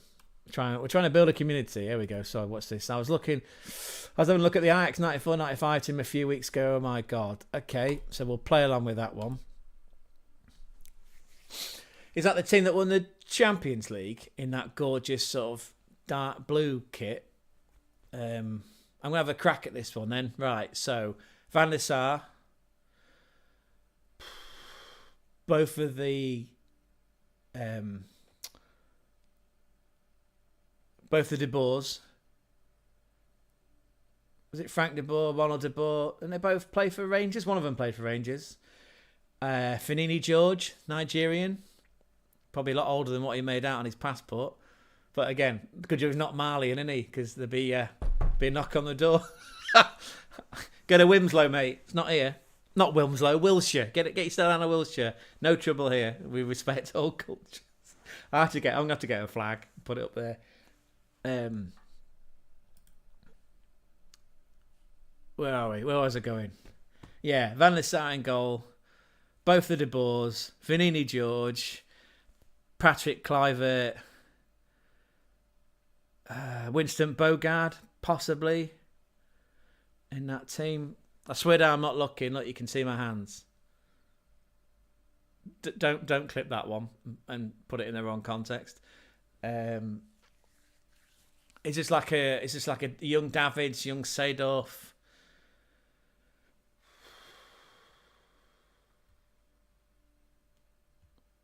I'm trying to think who else would have been in that side. See, again, this is what I used to know. I used to live and breathe this. I used to watch Eurosport and Eurotrash. Eurosport on a Monday. And just be hooked on this, yeah. So it was like, go to school, play football with Dennis Burke. Clap that in. Dennis Bergkamp. Do you know what? I don't think he was. I think Bergkamp had already moved on. In fact, I'm convinced that Bergkamp was playing for Inter at the time. But it has to be, yeah, points for Dennis Bergkamp. Again, firing that T-shirt cannon out. Jari Litmanen was in that team, was he? That's brilliant. What was I going at? Yeah, so the routine would have been that the yeah, hang on then, I was getting there. Don't spoil it. Don't spoil it. I was getting to it. Yeah, obviously Overmars, because the one-trick pony signed for Arsenal, didn't he, the year after. The previous owner of this, well, that was me. I still am the owner, but like, you know, age 13, 14, the routine would have been go to school, play football every single break time, play football after, go home, ignore tea, you know, get on the bike, travel, join my friends, play football, come home, watch football, catch up with Eurosport, you know, in between all that, play Sensible World of Soccer, still one of my favourite ever games. 1993, 94, that would have been pre-Mega Drive, so I wouldn't have been playing the original FIFA. Points then, I know Taftman said he was not into films, but we've got put the shades on now, so he might like this trivia. It's not really a trivia question, but it can be. Front cover, the very first ever FIFA game, who was on it? Front cover, the very first ever FIFA game, who was on the front cover? Another Nigerian played alongside Fanini George. Was it Kanu? Was it Kanu? I got a feeling it was Kanu.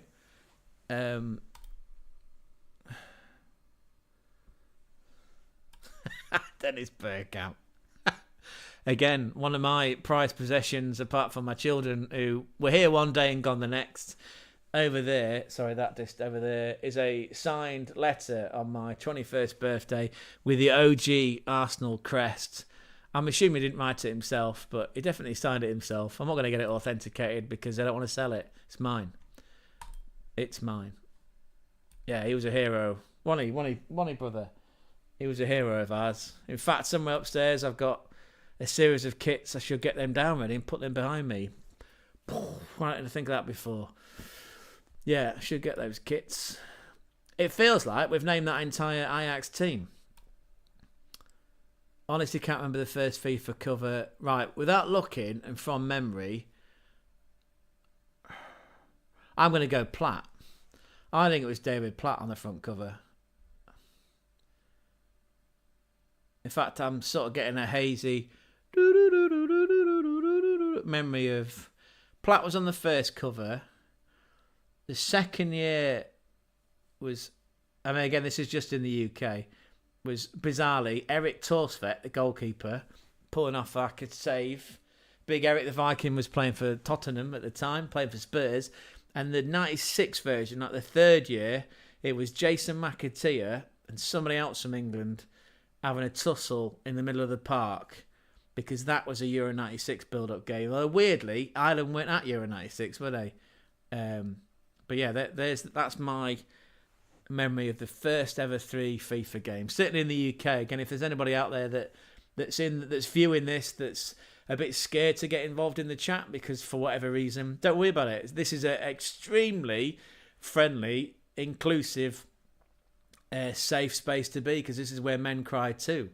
So don't be shy. If you got a question, you think you've got the answer to one of these trivia questions, you think you can also add to the IX team of 94/95 with any other players. I couldn't tell you who was in that. Was that Milan? Was it Milan or Juventus? I think it was one of those two sides, right? That was in that final. Again, the 14-year-old me would have been, without a heartbeat, could have named all that easy. I couldn't even tell you who was in charge. Was it? Oh, actually, yeah. It was Thingy, wasn't it? It was. He's got throat cancer now, and he's not very well. Bless him. Louis van Gaal. I'm sure it was Louis van Gaal. Was the manager then? Wow, this is like a dream. It was Platt and England kit. It was Platt. See, I thought it was. Yeah. And in fact, you know what? I've got it upstairs. I've got that copy upstairs in the loft because, like I said on stream yesterday, not only do we have an OG Amiga 1200 with a copy of Mortal Kombat, Sensible Order Soccer, Football Glory. That was the 66 England winning team with Bobby Moore on someone's shoulders, potentially Nobby Styles' shoulders, holding the original Jules Rimet trophy. That's up there. A lot of other box games. But we've also got a Mega Drive, an OG Mega Drive, which there's some faulty wiring, needs some soldering, needs some TLC, and that's not me. I can't do science. Bearcat was 99. Yeah, I remember that. Henri was, I think, after that. Or maybe Henri was 2001. Yeah, there was a period in my life where as I'm sure it was for some of my younger viewers, or even some of the middle-aged viewers, I used to buy every FIFA every year. Took a gap. I think I bought 2018 version, 2019, 22, 2024 when it became EAFC, and I'm on the scrounge for a code for on PC because this is where I live now. Live over here. I'm on the scrounge. To my games industry friends, if you happen to be watching, thank you for joining. I want a code for the PC version of EAFC 25, ideally. Wow. Thank you for checking that, by the way. Frank de Boer, there you go. See, I said it was McAteer. I remember that. That was weird, though, wasn't it? Because, like I say, Ireland went at Euro 96 that year. We know England were, because that's one of the most iconic games, isn't it? When England destroyed the Netherlands 4-1 with that pass from Sheringham to Shearer. Wasn't a pass, was it? I think that was a shot on goal. That's a great documentary as well, isn't it? The Gaza one. And there's a documentary about Terry Venables, which I don't know. For some reason, I can't find myself watching it. I don't know why. It's very similar to... There's a Grimsby Town documentary, so I'm originally from Grimsby. It sounds like now you live in Hull, you've not travelled far in life. Again, sounds like my ex-wife. One of her comments. I have lived all over the north of England, including and the Midlands. I've lived all over the Midlands and the north. But I'm originally from Grimsby, and yeah, Grimsby got on this epic cut run a couple of years ago, when they got as far as the quarterfinals of the FA Cup. Got destroyed by Brighton. I believe it was 5-0, maybe it was 5-1. A lot of those games were going off while I happened to be in America at the time. So I was up early trying to follow that cup run. And then we got promoted out the non-league 2 years ago. Fucking hell. EFL Championship's tough. Vanarama is like... You have to be liquid mercury to get out of that. Anyway... Grimsby did it the hard way by, it's a bit like in rugby, which again, Taftman probably knows. I defer all questions on rugby to him with his Welsh ancestry. I don't really understand rugby, even though I live in a city where there's two rival teams. I am getting to the point, don't worry, people. Where, anyway, yeah, to get promoted, Grimsby had to play 3 games, right? Really tough games. I can't remember they were now. Mansfield, the semi-final was a tough one. I think we ended up winning like 5-4. And I was on a train going to a wedding in like full whistle and flute, asking the taxi driver to turn the volume up on the radio. That was unreal. And then they won in the final against Solihull Moors. That's the most hungover I think I've ever been. In fact, I was sick 3 times that day. I don't mind sharing. I was sick. Why was I sick? I was sick in a toilet, in a house. I was sick on the grass. And I was sick in a church. Committed absolute sin that day. Yeah. But Grimsby got promoted. And there was a documentary made that had John McAtee, who's the elder brother of whatever that... Not John McAfee. That's not the antivirus man. No. Oh, that'd be fucking quality. Yeah, it was in that midfield. Yeah, John McAfee. Yeah. A bit fucking crazy, always on the run. No, John McAtee is the elder brother of the McAtee guy that was at Man City Academy and at Leicester. Anyway, the documentary called We're All Town, aren't we? And I can't find myself to watch it. I'm waiting for that sort of like perfect storm of a day where you go, right, now I'm ready for it. I'm not mentally ready to watch that yet, I don't think. Anyway, let's park that one. Yeah, We're All Town, aren't we? Famous football documentaries. Euro 96, yeah, what a tournament that was. And I've got that kit, the away kit that goes well with jeans. I've got that upstairs somewhere. It doesn't fit me now because I'm a lot older. And actually, just to bring this back round to what we were talking about before, about Helmut Rahn, or the guy that played for Frankfurt, and the DFB Pokal, and another video that we've done, Stefan Kuntz, what an absolute Kuntz. That guy scored the equaliser for Germany in Euro 96, when we lost on penalties. Yeah, he used to play for Arminia Bielefeld, who are in the DFB Pokal final in May 14th, I believe. I believe that, is it 14th? Maybe it's either 14th or 24th. I think it's the 24th. Arminia Bielefeld are in the final. They're playing VfB Stuttgart. Bielefeld knocked out by Leverkusen in the semi-final, and actually 3 other teams. So they've beaten 3 teams to get into the final. But the exciting thing is, I'm getting to the punchline, that's effectively Wickham, right? It's Wickham Wanderers getting to the final of the FA Cup. It'd be a brilliant occasion. I can't wait for that. But anyway, the first ever time that Arminia Bielefeld got promoted to the Bundesliga in 1996, they decided it was a smart idea to sign Stefan Kuntz. Yeah, he was age 34 at the time. And they also signed 2 Iranians, one of which was Ali Dai. Yeah, there you go, which was fascinating. So Frankfurt introduced Koreans, and they signed 2 Iranians. I thought it was the 24th. We're fucking way off point now. There's some stickers sat here. This is all my fault. FIFA 1997 was your first game. Pretty sure that I didn't know on the cover. Yes, I'll confirm that because I've got that copy upstairs. What was it? Newcastle played Arsenal at the Old Highbury in a League Cup game, and he was marked out of the game. I think he was sent off because Lee Dixon did a job on him. And I remember the camera panned him down the tunnel, and in French he was crying, They won't let me play football. They won't let me play football. Yeah, I think Arsenal won 2-0 that day. Ali Dai, yeah, there's a name you've not heard in a while. So I'm catching up with the chat. So I should put that on the screen, shouldn't I? So this was Put on the Shades. First ever FIFA was 1997. Taftman, what was yours? Did you play? What FIFAs did you play on your PSP that you bought in 2005? Dennis Burkham was on the cover of FIFA 99. Yeah, that's true. Platt was in an England kit for that first ever FIFA 94. That is correct. You were playing ISS Pro Evo. Yeah, God, I mean the commentary on that was brilliant, right? My grandma could bury that. Just all sorts of lines that you wouldn't get now. Confirmation indeed that the DFB Pokal final being played out of Berlin That's a stadium that will take your breath away. Classic 80s music reference there if you're keeping up. The final is Arminia Bielefeld versus VfB Stuttgart.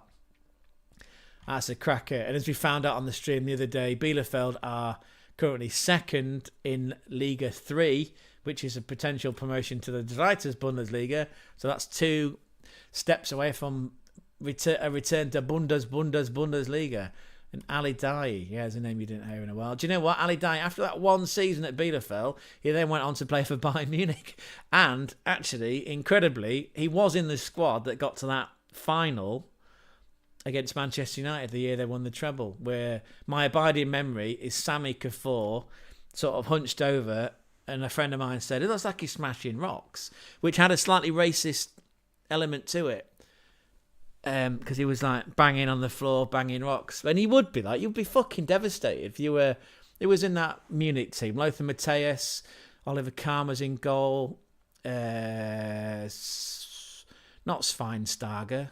Who's the other guy? Stefan Effenberg. Was it Carsten Janker up front? Maybe a young Philip Lahm, maybe. Anyway, yeah, Ali Dai. So, yeah. He ends up playing for Arminia Bielefeld and then playing for Munich. I don't think he played much. I think he played like 24 times, scored 8 goals, I recall, for Munich. But yeah, at one point in history, he was one of the leading international goal scorers. I think he had 108 goals or 128 goals, and then Cristiano Ronaldo came along and broke that record a couple of years ago. That's not bad though, is it? You know. And that's proper footballers. None of this Pele nonsense where, goals against Cosmos count. Fuck all that shit. There's Taftman. Sorry, bring that back on screen. It feels like he's been typing that for 10 minutes. I played FIFA from the start, as I'm that old. But FIFA 98 Road to World Cup, we played a lot. Absolutely. Yeah, again. Whew. Yeah, my time would have been probably juggled between playing football in the park, jumpers for goalposts. Would have been playing sensible ball of soccer. Would have been playing that, playing all those FIFA games. And then discovering going out drinking, underage drinking. We all did it. We all turn a blind eye here because it's a safe space. If anyone is now with us who's viewing thinking, I thought you were opening stickers. Yeah, well, we are. Well, cerebrally. It feels like more like we've been opening Christmas presents, which included former copies of FIFA. I know I did. Right. Just a quick few stickers, just to remind us of where we are. Oh, this looks like a special one. What's this one? Oh, this is landscape. So I guess we've got to do. Debbie McGee's got a mirror. Looks like an action photo. Remember Spot the Ball? Not sure if Spot the Ball is translated or made its way into Meiringen and Swabia, Bavaria, or other parts of Germany. But yeah, Spot the Ball. I found it anyway. I just seen it. It's there. Look, there's the ball. What do I get for my winnings? Is it a meat raffle? Who's this one? This looks like Dominic Szoboszlai. Is it Dominic Szoboszlai? You can tell me, can't you? That to me looks like Dominic Szoboszlai, formerly of RB Leipzig. He was a Marco Rosa signing for all you Leipzig fans out there. There's Dominic Szoboszlai. Who's he scoring against? I'm not quite sure. Should we switch it to this camera? I'm doing a shocking job of this. Come on. Who's that against? I don't know because that's the referee in the background. Google Pixel, so it's quite recent. Dominic Szoboszlai there. Anyone been to Hungary on a work trip on your travels to watch football? Palinka. Whew! What a fucking drink that is. That'll clean your pipes out. And your outside sink. Palinka. Woo! What a drink. Oh, hang on. What's this comment? Sorry, right. Put on the shade. It says, 2 of my all-time favourite football games will be PES 5. Very precise. I like that. PES 5 and FIFA World Cup 2010. FIFA World Cup 2010. I would have churned out, I think, by that point because, yeah, my life was in a bit of chaos then. Arguably it still is, but what was so special about PES 5 or PES 6? Sorry, PES 5 or PES 6? You can be unsure. Again, no one's going to fact check it. You know, we're not looking for provenance. We're not trying to sell it, are we? On Depop or Depop, whatever it's called. Yes, mate. That's when I done my shoulder.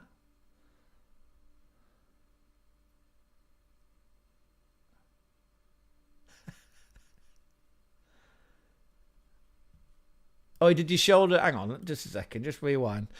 So, you did your shoulder after drinking Palinka in Hungary, or you stopped playing that game of FIFA because of your shoulder?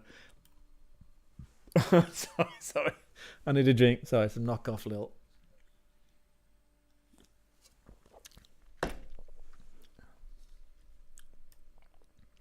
And we've just gone past the 2 hour mark, which means we're not editing this for a VOD. Well, we could do, I suppose, but anyway. Until we wait patiently, anxiously for Taffman to reveal how he did his shoulder in and whether indeed it did involve Palinka in Hungary. Or maybe Palinka was brought back from a friend, a relative, another soldier. Whether he was special forces or not, or undercover on a mission, who knows. Also, put on the shades, please tell us, please share with us why. Yes, mate, Budapest. Oh, what a fucking city, man. 3 cities in one, isn't it, technically? Buda and Pest and the other one. But we'll come back to that in a sec. Oh, man, that's a big quote. I've got to adjust my graphic on the screen. Nah, just saying I can either pick 4, 5 or 6. Pinnacle of the franchise, and in many respects, the pinnacle of football games. Ooh. Hang on, just move that. Ooh. Controversial opinion. Always enjoyed the semi-serious style of Pro Evos. Yeah, I think ISS is still one of my favourites.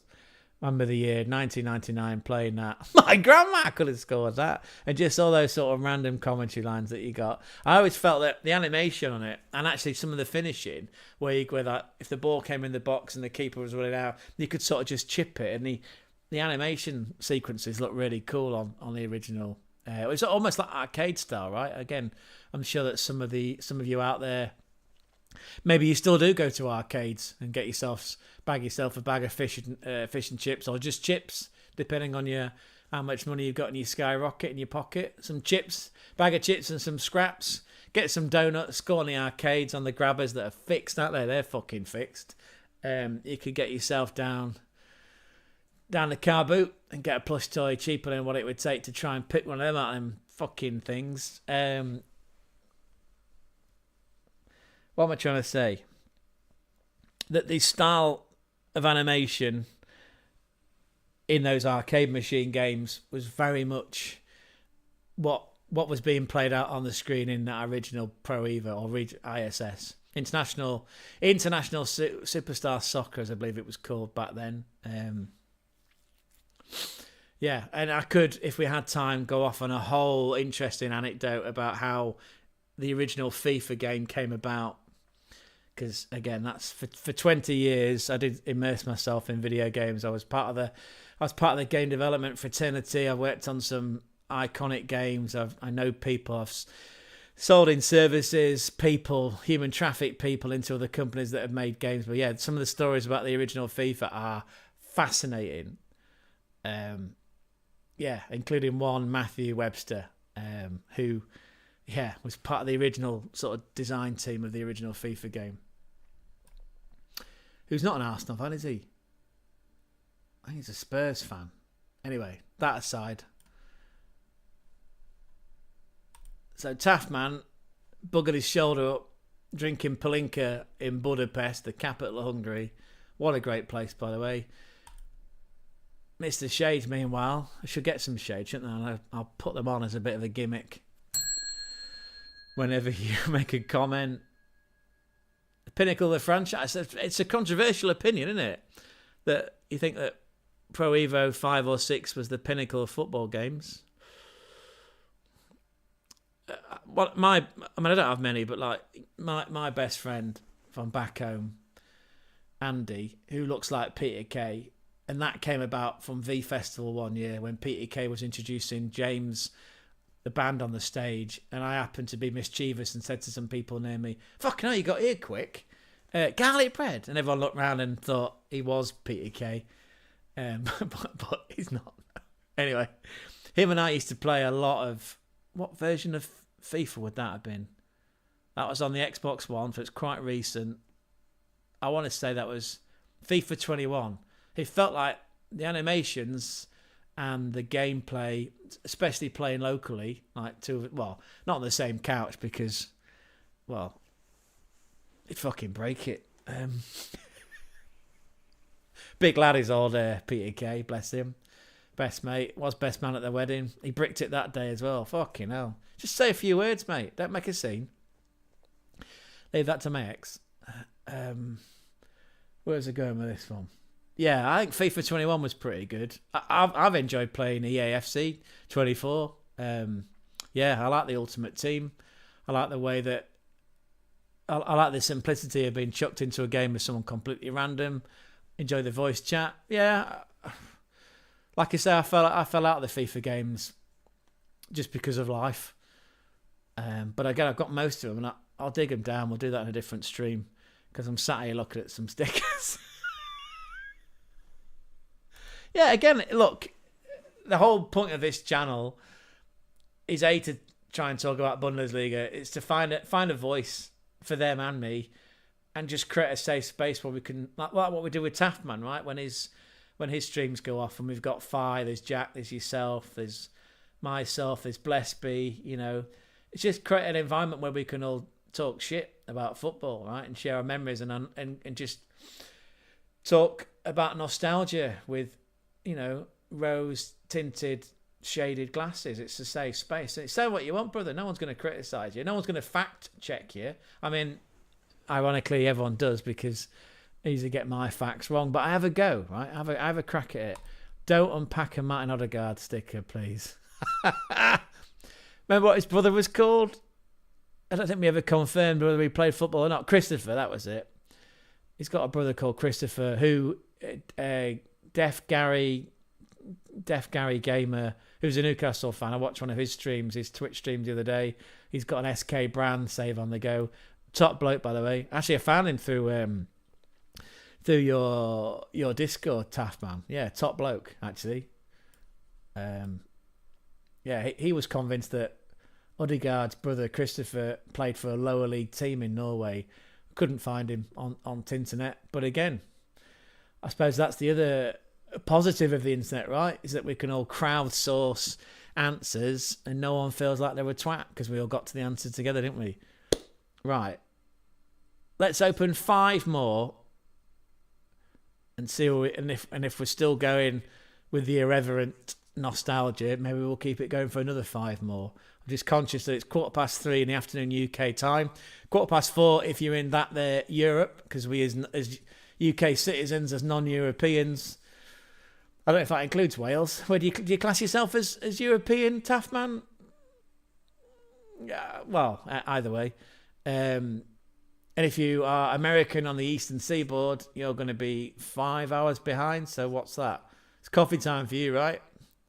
And if you're in California, you're probably still out on the piss. Although you can't drink after 2 a.m. You can go to some, allegedly, again, for legal reasons, I could not confirm or deny, but I know that you can't drink after 2. There are other places you could go, other denizens, other debauched houses exist where you still can't drink, though. Or maybe you can round the back. Make of that what you will. But yeah, if you Welsh only. Yeah, fair enough. Yeah. Be proud of it, man. And actually, yeah, just because you're here, I read yesterday that Aaron Ramsey, not that one from ex-Burnley currently playing for Aston Villa, but the OG Aaron Ramsey that put the shades on, he's managing Cardiff, right, for the last 3 games of the season to try and perform a great escape. And on that, because I had to do an edit for a previous live stream, it wasn't Di Canio that kept Sunderland up in 2013-14. It was Gus Poyet. And if you watch the VOD, then you'll agree with me that was the correct answer. I was trying to think of other teams that had performed a great escape that I'd overlooked. So there was Sunderland in 13-14. There was Leicester the few years after under Nigel Pearson. Apparently Brian Robson kept West Brom up. That was 2016. Yeah. Oh, look at that. Right on cue. There you go. Look. Sorry if I'd have done that at the right time, we'd have got there at the right time. I can't remember any others. Yeah, Rambo in for the rest of the season. Yeah. Again, you can't see it because it's slightly out of shot, but I do have a flag from that May 17th, 2014 FA Cup final, which was awkward, living in Hull, but being a closet Arsenal fan and being at Wembley. And yeah, the next day, following the bus around, Rambo, Jack Wilshere with his fags. Maybe it was him and Sir Chesney that were smoking together in the toilets at half time at Southampton one year. That didn't go down very well with Wenger. Actually, I think it's today. This is the 7th anniversary of Wenger moving on from the club. There you go. Whatever date it is today. Or maybe it was for yesterday, actually. I think it was the day before. I think it was April 19th. 2018 was Arsene Wenger's last game in charge of Arsenal. 9 years too long, I think, for some of us. Although he did make some great signings, though. One, Alexis Sanchez. What a player he was. Fucking hell, that guy was a warrior. Yeah, great performance in the cup final 2017 over Chelsea. Not the most recent one, but 2017, yeah. Yeah, Rambo in for the rest of the season. Brilliant. Yeah, and confirmation there. Well, asked as a question, I'll confirm it. Yeah, Robbo liked to drink, didn't he? And again, just slightly off topic, because that's what this has basically become. Under the Kosh, spelled UNDR. If you're into football nostalgia, like almost like pose that question, where's that playing now? That's three guys, two which are ex-pros. Michael Brown, a formerly of Sunderland, John Parkin, Barnsley through and through, another guy called Chris from Bolton.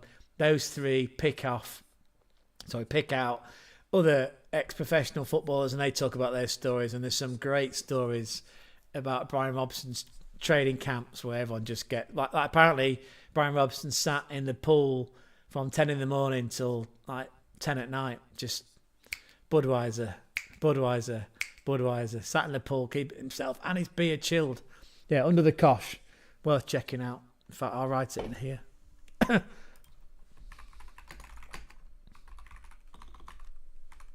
Yeah, worth checking that series out on YouTube if you like us, you're all into football. It's mainly ex-Premier League players.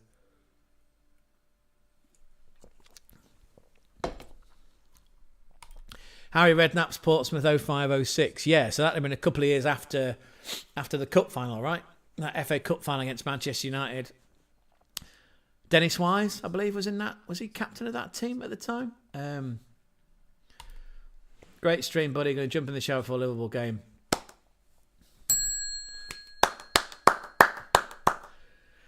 Clap that one in. Thank you, Taffman. Taffman10, thanks for joining in. Like I say, if you happen to be on Twitch and you like Football Manager, even if you don't like Football Manager, but you just want to have a laugh, like hopefully you've done today, please go check him out. Yeah, the Taffman10. Go and check him out. Our YouTube's on TikTok, but he streams on Twitch. Currently with a Liverpool save. And his manager, the character of his manager, is 80 years old. So yeah, he's been playing FM for 20 years, 30 years? And that's where I found you should be an analyst put on the shades. Yeah, you should be a data analyst anyway. Yeah, go and check out Taff, I'm sure he'll be streaming later on this evening. Diehard Liverpool fan like his mate Smokey. They'll be watching the game soon. Liverpool away at, is it Leicester?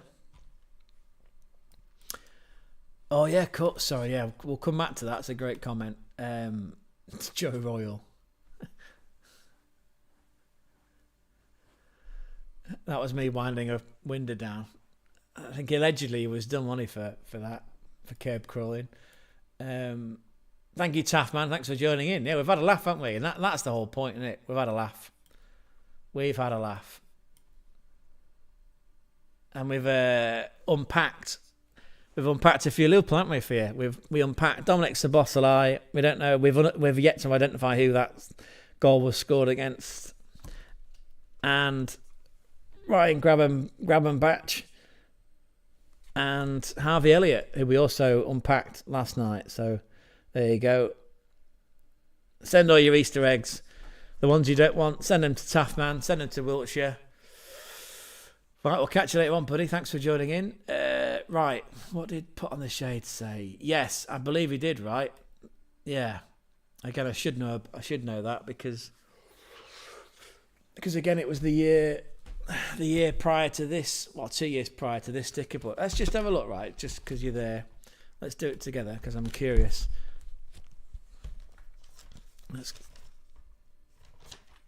There. Oh, I didn't have many Oldham. 2 gaps there. But, yeah, there's Joe. Where he is, look. There's Joe Roll. So in that inaugural Premier League season, he kept them up, didn't he? Boundary Park. Wonder if that phone number works. If anyone recognises any ballers from this page. John Holworth, the goalkeeper. Oh yeah, Mike Milligan. Remember? Excuse me. Mike Milligan. Darren Beckford. Graham Sharp. Once of Everton, right?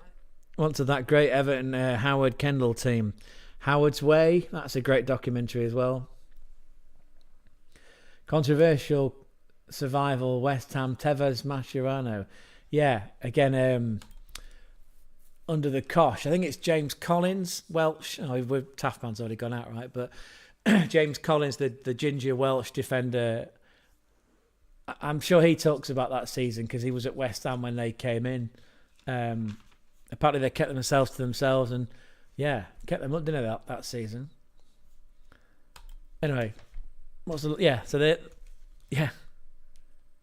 Gunnar Haller.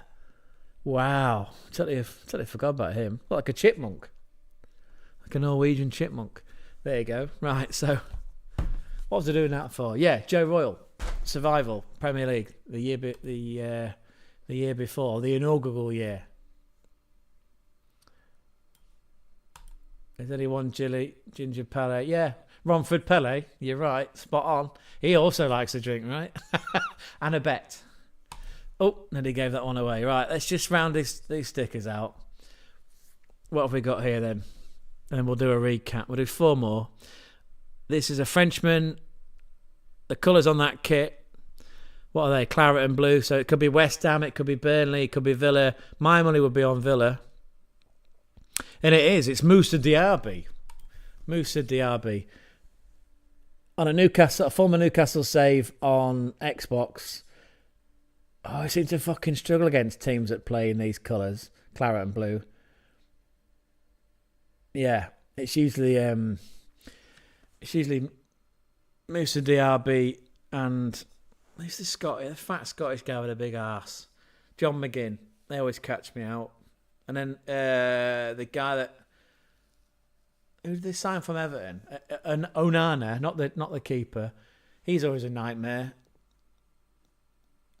And then who else do I struggle with at Burnley? Not Nathan Redmond. He's got a name like one of those runners. Brownlee. That's it. I always struggle against them. Right. Any Villa fans in? I've got a friend called Matt. He's a Villa fan. He was proud of his team the other night. They put up a good fight, didn't they, against Farmers League champions PSG.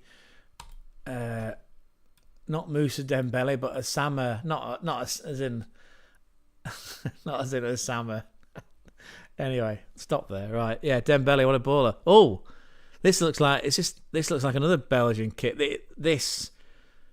Sorry, I put it there. Belgian, same colour scheme, same kit. Is it going to be Tillemans? Tillemans? Yeah, I thought it was. Yeah.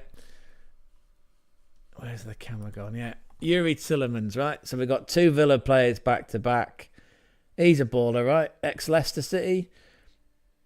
Was wanted by Arsenal. But again, as Gonzo and I have identified, everybody's wanted by Arsenal. But he should have come in, really. Yuri Tillemans.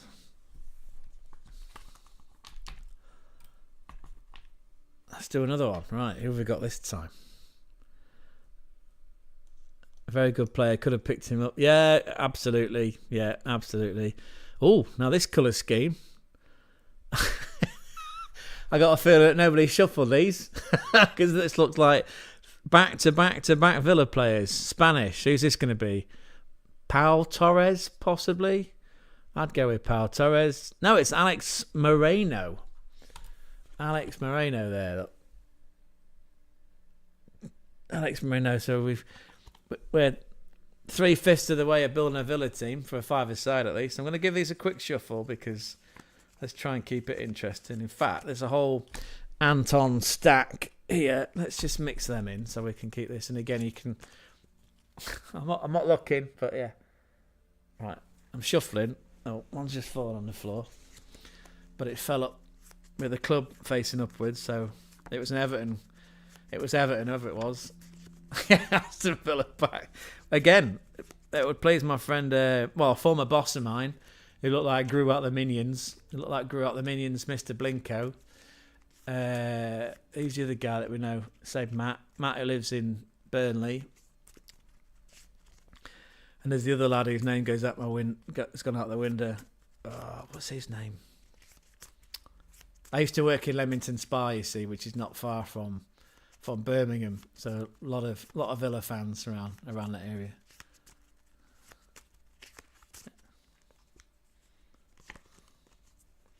Right.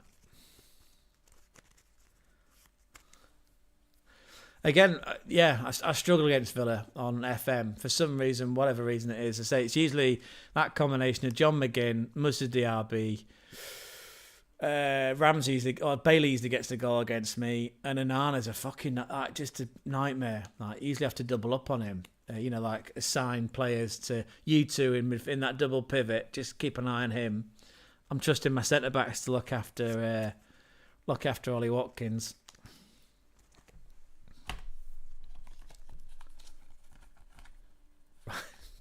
Get off. Villa are a horrible team, and this is again. It's FM24, but it always starts in the 23 season, right? Yeah, West Ham too. Again, it's that colour. It's those colours. Can't do. I can remember once actually, and I don't mind admitting this on a live stream, that I had to replay a game like 7 times because I thought, fuck off. I'm not losing to Burnley. I'm not having this. And I used to throw that controller around a bit like I did when I had this sticker album, right? It was reminiscent of me and those cheater annihilator joysticks. Yeah, that controller, it does shake now, and I'm sure that everyone's gone through that, right? Everyone's got a controller, be it for PlayStation 4, 5, even 3, or has got an Xbox controller. It works, but it's got that shake to it, and that shake is authenticity. That you're not just a gamer, that you're a fucking competitive gamer, and that you can't stand it when your luck's not in. So yeah, I remember I had to play Villa like 7 times. No, not Villa, Burnley, I think. Yeah, I thought, fuck off. I'm not getting beat. I'm not losing 4-1 to Burnley. Like, not away Newcastle. RB Leipzig. That's interesting. Is that colour scheme? Or do you just mean as in they're a tough team to break down? I also found, and you'll like this because you like Spanish football, don't you? I find, it's either Valencia or Valladolid. I think it's Valladolid. I find Valladolid really tough as well. And again, I'm speaking on behalf of someone I used to play a lot of FM back when it was Championship Manager. Again, in fact, I should have mentioned that, shouldn't I? I don't know, forgot about that one. So, yeah, back in the day when I first had this sticker album, not only was I playing Sensible World of Soccer, but I was playing the OG Champ Manager. And I used to get up early on a Saturday morning. My friends would come over and we'd sit there with our bags of Bobby's snacks, and just try and play the arse out of it. Mark Kerr was always a great not utility, but a great midfield signing right on that game. Nye Lamptey was another useful one. What was the old trick? You could manage Tranmere and put in your name as Uncle Bulgaria, and you get a 30 million transfer kitty. But who the fuck wants to go to Tranmere, right? Let's leave that to Ronnie Moore, I suppose. So yeah, I used to play a lot of Champ Manager back in the day, and then sort of lapsed again when you start travelling for work and growing a family. Games seem to just take a back seat. And I got back into it recently because it was a form of escapism when life started to sort of spiral out of control. And then that's where I discovered Taftman. I should have found Taftman last year by accident, sort of scrolling on Twitch. And he just seemed to be really like I'm trying to be, which is a very, like an open book and a very infectious character and just funny to listen to, right? It's got such a unique accent and he's fucking damn good at the game, as you are. I've learned so much from you as well, buddy. Game Messiah, if you want to follow him on Twitch, please do so. But yeah, I've learned shitloads from you. In fact, I used to take notes on my phone, on my iPhone, which is currently being used as this overhead camera. But yeah, I'll be taking notes going, right, I'll try that. I'll sign that young lad. Especially goalkeepers. You're always good for goalkeepers. Yeah. But you mean, yeah, right, sorry, I should put that on the screen. So we're saying Aston Villa are a horrible team initially on FM to play against, as is David Moyes' West Ham, as is RB Leipzig. No one likes them anyway, do they? And in terms of being awkward to play against FM with the base squad's manager, I see, right, that's the context, right? We'll leave that up on the screen. We'll do a few more. Again, if there's anybody else in the chat, welcome in. Welcome in. His name's Gonzo. My name's Craig. We talk primarily about Bundesliga, but as you can tell today, not only are we all over the shop with 90s nostalgia, but we're covering Panini stickers. So these aren't this season's. If you want this season's, go and check out Minsterman. Go and check out GBW. But if you like your nostalgia and you like your stickers with a hint of irreverence, then stick around. But yeah, see what I did there? Stick around. These are last season's. So 2024 Panini Premier League stickers. Again, we are unpacking them. The packets were already ripped open by my kids who aren't here anymore. Don't get too disheartened, but they are here, just not here, if that makes sense. And we'll tackle all that on a different channel. Please, feel free to get stuck into the chat. Don't be shy. It's a very inclusive place to be. We have 3 rules.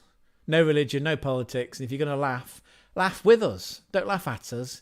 You can laugh at me, that's fine. But yeah, try and keep the trolls to under the bridge. And in my head, autistically, I've gone straight to Red Hot Chili Peppers. Yeah, this is the Aston Villa pack.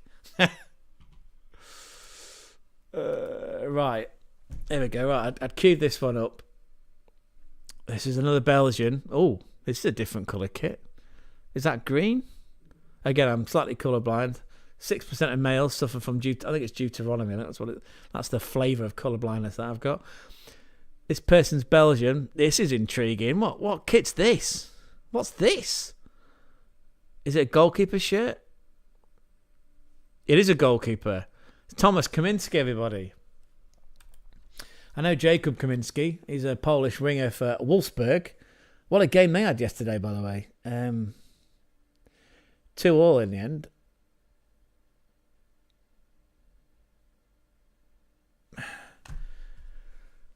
Just confirm that on the screen. This is... Get here. Where are you going? 2-2 with Mainz. Yeah. Sorry, we can... This is a Bundesliga channel after all. Bundesliga browsing, interact. Right. Our prediction for this one, by the way, just to let you into what we do. We do predictions. We do predictions as part of a hype train show, and then the games obviously play out, and then the following week, as soon as we can do it, we usually react as a live stream, and then it gets edited out into a VOD. But one of the predictions that we made was that Wolfsburg would win this 3-2 away from home. And look at that. Denis Vavro, the Slovakian defender, equalises in the 89th minute. And Maxi Arnold, he's one of the central midfielders. He's a dead ball specialist.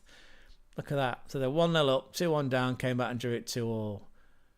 Dominic Kerr, the defender. Ji Sung Lee, the attacking midfielder. Johnny Burkout, yeah, he was up front. Captain alongside Nelson Viper, another good FM24 Wonder Kid option. As is, well, not a Wonder Kid, but Jonas Wynn's a good signing, the Danish deep line forward. Patrick Wimmer, he's a talent. And who was I calling out? Jacob Kaminski, there you go. Polish winger, 22. And there's his stats for this season. You can see this, right? No, you can't. I didn't press that button, did I? If that happens again, feel free to go like, oi, Craig, we can't see. Yeah, I'll just 2 seconds and I'll come on to that. Yeah. So, yeah, there was the result I was just talking you through. But again, everyone's welcome on this journey. So our prediction for this game was that Wolfsburg would win it 3-2. Mainz were winning 2-1, look. No goal for Johnny Burkout. That's the third game in a row he's not scored. Johnny Burkout, by the way, is a striker for Mainz. As you can look at the lineups, he's actually got 15 goals this season, but he's had a bit of a drought lately. We thought Wolfsburg would win that because one of my famous quotes is that they should live out of a suitcase, because Wolfsburg have won 7 on the road this season, one of the better away teams. And then, yeah, just to make us all laugh. So I made a prediction here that this game would end up 2-1 to Stuttgart. And, yeah, every single one I think we covered this before you dropped in the chat earlier, Mr. Shades. All those 8 goals were in the first half. And I made the comment that, and I made a TikTok where I was late for a Hull City game against Swansea around about Christmas time. Yeah, it was like 21st of December. Because I've been drinking the night before with a friend of mine whose nickname is Cher. Appropriately enough, he can't sing and actually he's bald. So we were up all night drinking till 4. And of course, I woke up next day thinking, I've got hours yet. Turned out it was a 12 o'clock kickoff or 12:30 kickoff. So anyway, ended up being an epic day because I blagged my way into the posh seats, into like the posh lounge, free drinks, and then met some of the players afterwards. Got a photo with Ryan Gilo, who at the time was left back, but it wasn't really working out for him, and he's gone back up to Borough. And in one of his first Borough games, he scored a classy home goal. So my point was, imagine if you turned up at half time for this. And I did a sort of horrible German accent, like, Hannes, what have I missed? Well, Dieter, you've missed all the goals. Yeah, all those 8 goals in the first half. So yeah, my prediction was Stuttgart would win 2-1. Slightly out. Yeah, slightly out. But I'm pleased though, because, that was the reason we call Union Berlin Street Fighters. I mean, look at that. 2-0 up after 20 minutes. Denis Undav, Enzo Miller, the French attacking mid. He makes it 2-2. Centre-back makes it 3-2. They go 4-3 down, Union Berlin, and scrap back to 4-4. I mean, come on, clap that in. 4-4.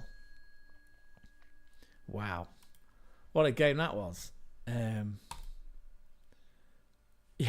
Prediction was slightly off. Right, we'll just do a few more of these. A few more of these stickers. Oh, sorry, we're showing you the who's this? Sorry, Belgian goalkeeper, formerly of Luton. I'm not sure if he's still at Luton. Probably should know, considering that I do follow the Championship with Hull City.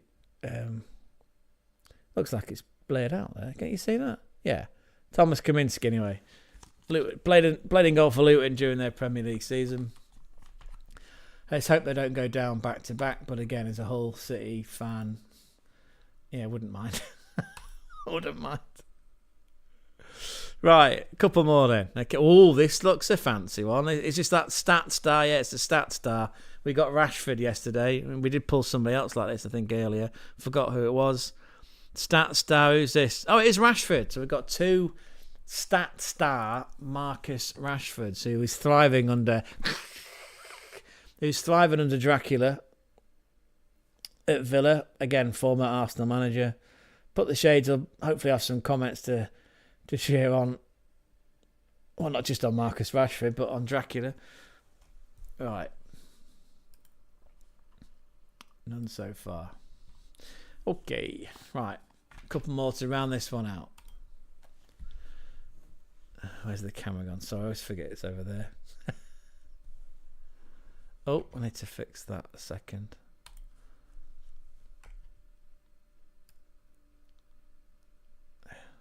That's better, isn't it? That's better. Right. Right, who's this then? I'm seeing France. I'm seeing Brentford. It's Neil Maupay. He likes winding people up on social media, doesn't he? Did he play for Brighton at one point? And Everton? Maybe not Brighton. Maybe I'm confusing him with Dennis Undav. I'm sure he did play for Brighton. I know he played for Everton, didn't he, as well, briefly? Neil Maupay. I didn't know he was French. That's interesting. Neil Maupay there, under Thomas Frank. That was a question we asked before. I don't know if you were here then, Mr. Shades, or if anyone's in. If Thomas Frank came round to your house, what's he drinking? What do you think Thomas Frank would ask to drink? If he came round to your house, day or night, I suppose it would make a difference, unless he is a raging alcoholic. We thought that he's more of a Rioja man. Yeah, I think Thomas Frank would enjoy a nice glass of red, nice Rioja. One of your better lead signings in FM24. Did you have Neil? Was that? I assume that was your Bielsa ball save, right? I just remember the keeper, Rothwell, and Jack getting really excited about it. Yeah, social media especially. Right, couple more then. Right, this is a stat one. Stat star. Doesn't look like it's Marcus Rashford this time. No, it's Mark Cucurella. Mark Cucurella. Didn't he win the Euros with Spain?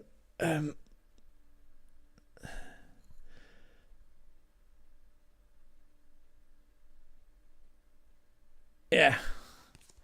I don't know if he's still playing this season, if he's getting much game time at Chelsea, but there you go. Mark Cucurella, Spanish. Is he left? Feels like he's left back, yeah. I don't just mean like left back in the changing room. I mean, I think Reece Nelson on the right and Cucurella's on the left. Christ, they've signed so many people, haven't they, Chelsea? Spending that Yank Lampard American money. Is it Brown professional ice skater? Is that? I'm not sure what to do with that. I thought it was left back. Yeah. What's this? Sorry. I like it. I'm not sure the context of that comment. Professional ice skater, left back. Yeah, I thought it was a left back. Unless we're talking about Neil Maupay now. Mark Cucurella. Right. What have we got here then? Oh, it's a shiny one. We like shinies, don't we? We like the shiny ones.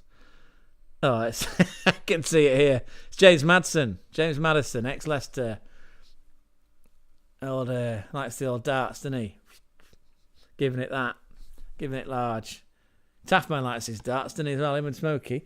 There's James Maddison. It's a shiny. Tottenham shiny. Don't know the significance of the shininess. Super signing. There you go. Sorry, it's on the trim. All right, let's do one more. Let's see if we can. Again, we titled this "Football Ballers."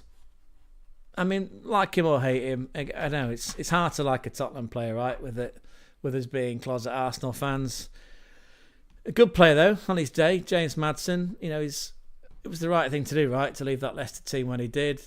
Again, I have no problem with any footballer, and I've said this before on a few streams, I've said it on videos. If I came to you and said, look, you can be a professional footballer, You might only play 10 years, and I can't guarantee which club you're going to play at, but in those 10 years, and I can't guarantee you're going to win any trophies, but in those 10 years, you're going to travel the world.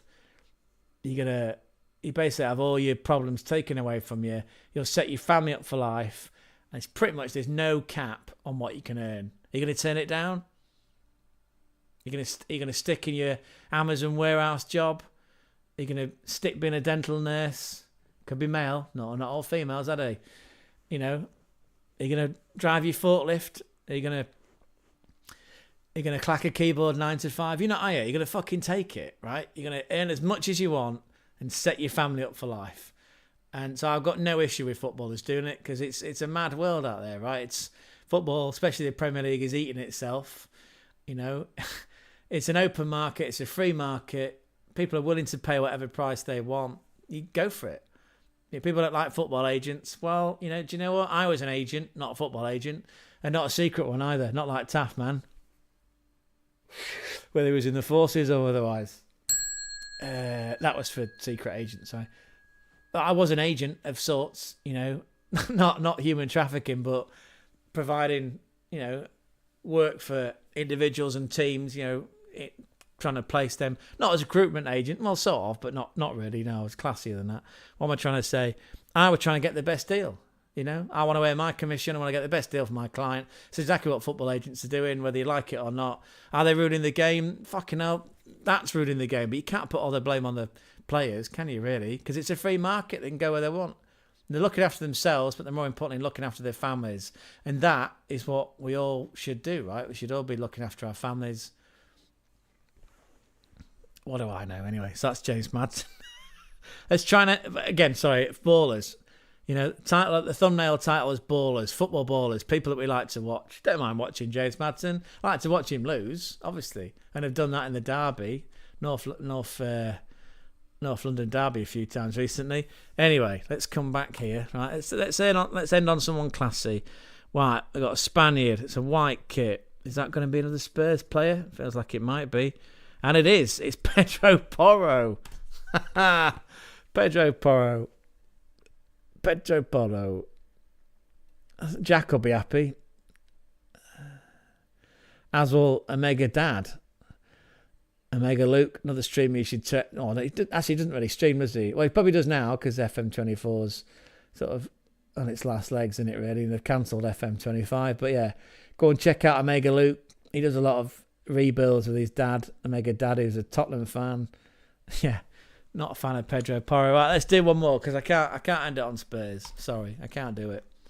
I can't do it to Pot on the Shades. I can't do it to Gonzo. I can't do it to myself. Right. Spanish again. We had the Aston Villa pack. Now we've got the Spanish pack. I can't see what colour scheme that is.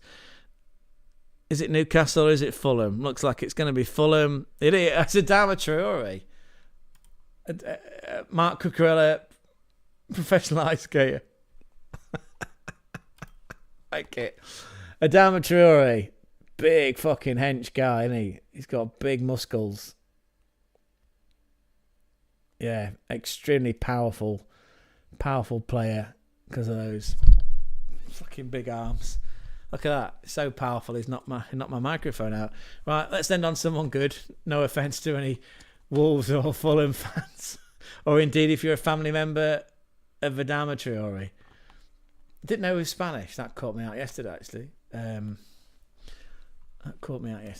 Right, let's try and end on someone quote unquote good. Someone that we know. Someone that we respect. A baller we like to see playing. Who's this then? The original pace merchant. Yeah, sure that's not Cucurella, is it? We've moved on from that. It's a club kit. Portsmouth? That'll be Portsmouth. AFC Bournemouth. There you go. Eddie Howe. Anyway.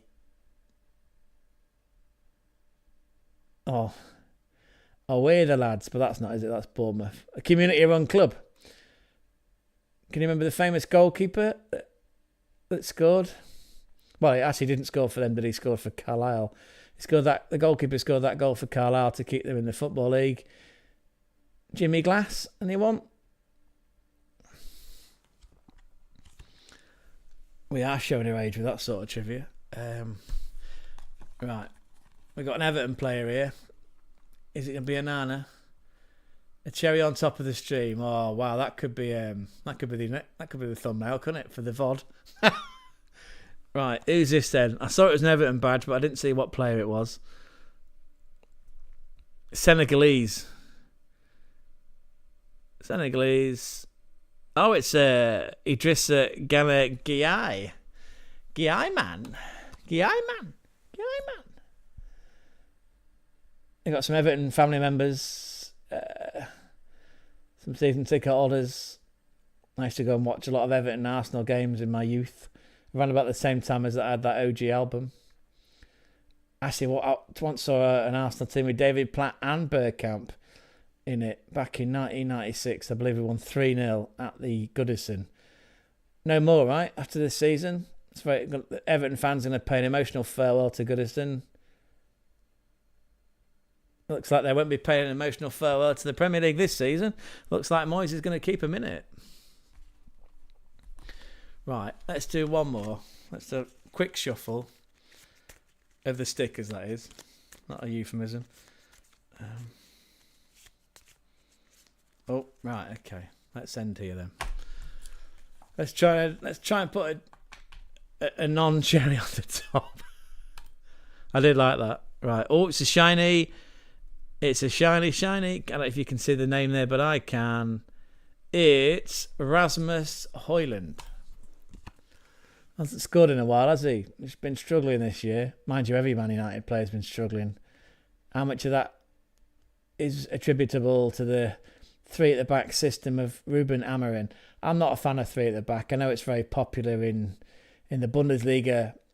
I know it's very Italian, very Catenaccio, right? It's hallmark of Italian teams, isn't it? That Inter Milan team under Simone Inzaghi plays three at the back, and they play very effectively. What's happened?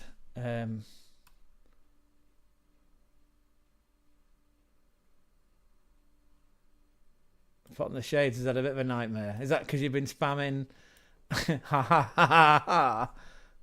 Look at that. He's been going over the top. What caught you out there? Oh, Rasmus Højlund. I'm assuming it's Rasmus Højlund that's set you off on one there. But yeah, his younger brother plays for Frankfurt. In fact, he's playing. Is that game? That game's live now, isn't it? Should we have a quick Bundesliga update? Let's do it. Let's have a quick Bundesliga update before we open one more that it's a player that we like to see. We could be here quite a while. What we're doing, right? Yes. Right, let's check out the Bundesliga games that are live. Augsburg, FC Augsburg. Who's in that lineup? Let's have a look then. Oh, I bet I haven't put it on the screen, have I? We have now. Right, sorry. Augsburg versus Frankfurt. What was I just saying? Oscar Højlund. There he is on the bench, look. Oscar Højlund. Actually, there's three of them. There's three brothers, right? There's Rasmus at Man United that we've just unpacked. There's Oscar, and he's got a twin brother as well, but I can't remember what his name is. Three Højlunds. But that game currently, Augsburg, the 14th biggest city in Germany. We did a whole video on that called Meet the Fuggers. Again, just a slight tangent. The city of Augsburg is based on the sort of venture capital or the merchant family of the Fuggers or De Fuggers. De Fugger translates to fuckers in English, so I tried to be clever with a video and put a thumbnail on, recreating the movie poster, Meet the Fuckers, Meet the Fuggers. 15 views. It's actually performed pretty well. There's Patrick Wimmer. There's Robin Koch to the right. Is that Nathaniel Brown on the left? Or is it? Oh, it's Amanda Collins, sorry. Coming on for Arthur Tete, the Brazilian. Or Tete. That's Patrick Wimmer. There you go. Quick look at the lineups. 68 minutes in that game, by the way. Oh, Michi Batshuayi, the Belgian lad that came in from Galatasaray. He's up front with Hugo Ekitike. Pon the Shades is a big fan. Actually, I like Frankfurt. I don't know much about it as a city other than I've flown in and out of that airport a few times in my life. But yeah, again, just to validate my point, back three, right? Back three everywhere. Back three of Augsburg of again. I always, if you don't hear me say the first name, it's because I don't know it. Cedric, there you go. Cedric Zeisiger, he's Swiss, and his attitude is probably very neutral. Let's have a look at the lineup again. Sorry, Cedric Zeisiger, Big Jeff Gulliwelu, the Dutchman, and Crisland Matt Seamer, and then for Frankfurt at back three, well, he's just gone off, hasn't he? Arthur Tete, Collins has come on, Robin Koch, he's got a few international caps behind him, and then Tuta. Oh, just Tuta. Just Tuta, because of course he's Brazilian. There you go. 0-0 with 20 minutes to go in that game. And then what we're billing as the game of the season, you watch it be 0-0. We've got this one down as being 3-2 Dortmund. There's your potential lineups, unless it is actually the lineups. Because again, we're a Bundesliga show, so we should probably talk about it. Yeah. Rasmus Højlund super signing. Well, his brother's done okay. Well, one of his brothers. There's your starting lineups. Hopefully that's the confirmed starting lineups for Dortmund versus Gladbach. Kerbel in goal as captain. Back three for Dortmund of Rami Bensebaini, Valdemir Anton, and the giant that is Nicolas Soule. No, Julian Ryerson on this one. He's on the bench. We like him. We felt he was man of the match against against Munich in the Klassiker. Jan Kuto, is he Brazilian? Yeah. Jan Kuto on the right. Daniel Svensson, the Swede, on the left. Pascal Gross, ex-Brighton, as the DM next to Felix Mcheka. It feels like he's got to step it up a little bit for me. Maxi Bayer, he'll run all day. He scored some goals lately. Scored some goals against Freiburg. Actually got a brace against Freiburg. A brace against Mainz. Scored in the Klassiker. And did he score against Barcelona? It feels like he did in the Champions League. Karim Adeyemi on the left with his disco funk hair.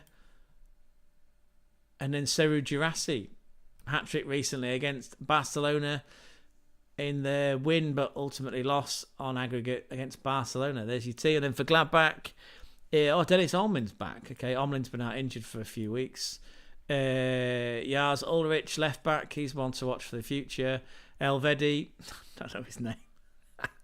Itakura, the Japanese defender, he scored. He probably watched or maybe he didn't actually, but Munich played against Inter in the Champions League in their quarter-final. Sorry, they were trying to get to the semi-final, and Eric Dyer scored this header that was like a pull shot. Just managed to head it back across goal and it spun in. Well, you should check out that Itakura goal from a Frank Honrahat corner at St. Pauli, where it was even better. Like the trajectory and the flight on the ball and the spin, it just took it in and beyond.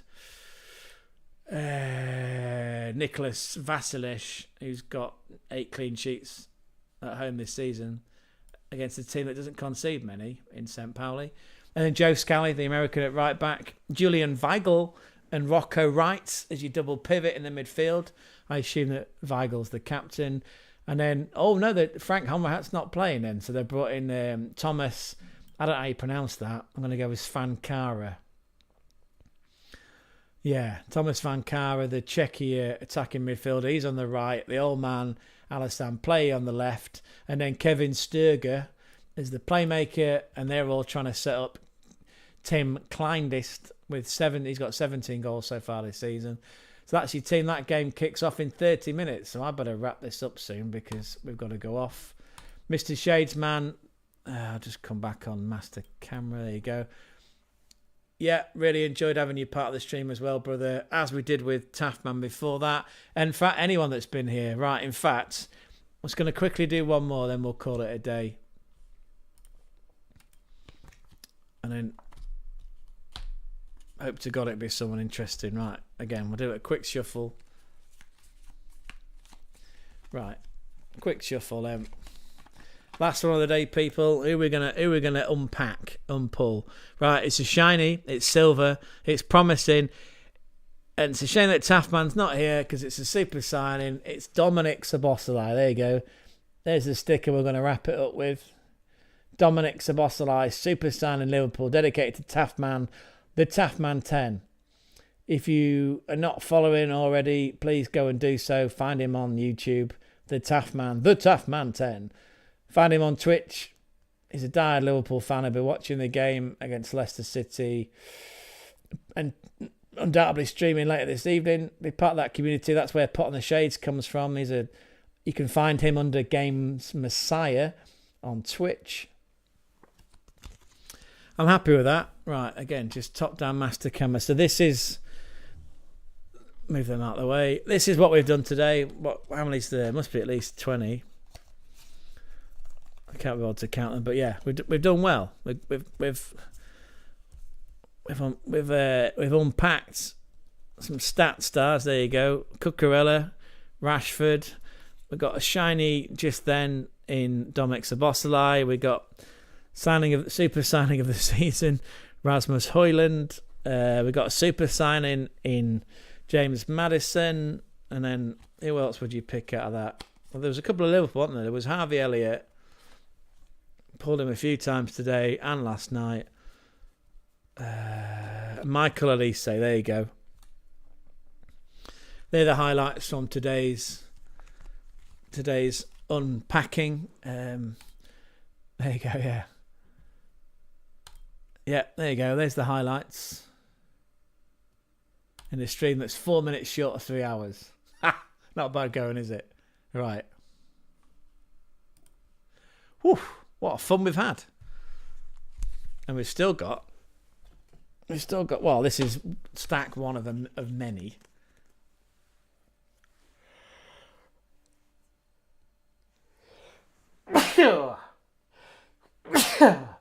Oh, excuse me. Right. Still got a stack of stickers to go.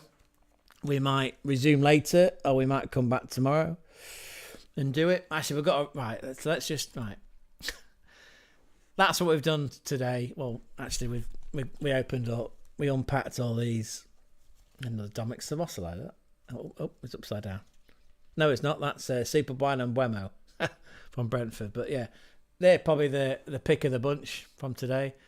Some shiny, some stat players.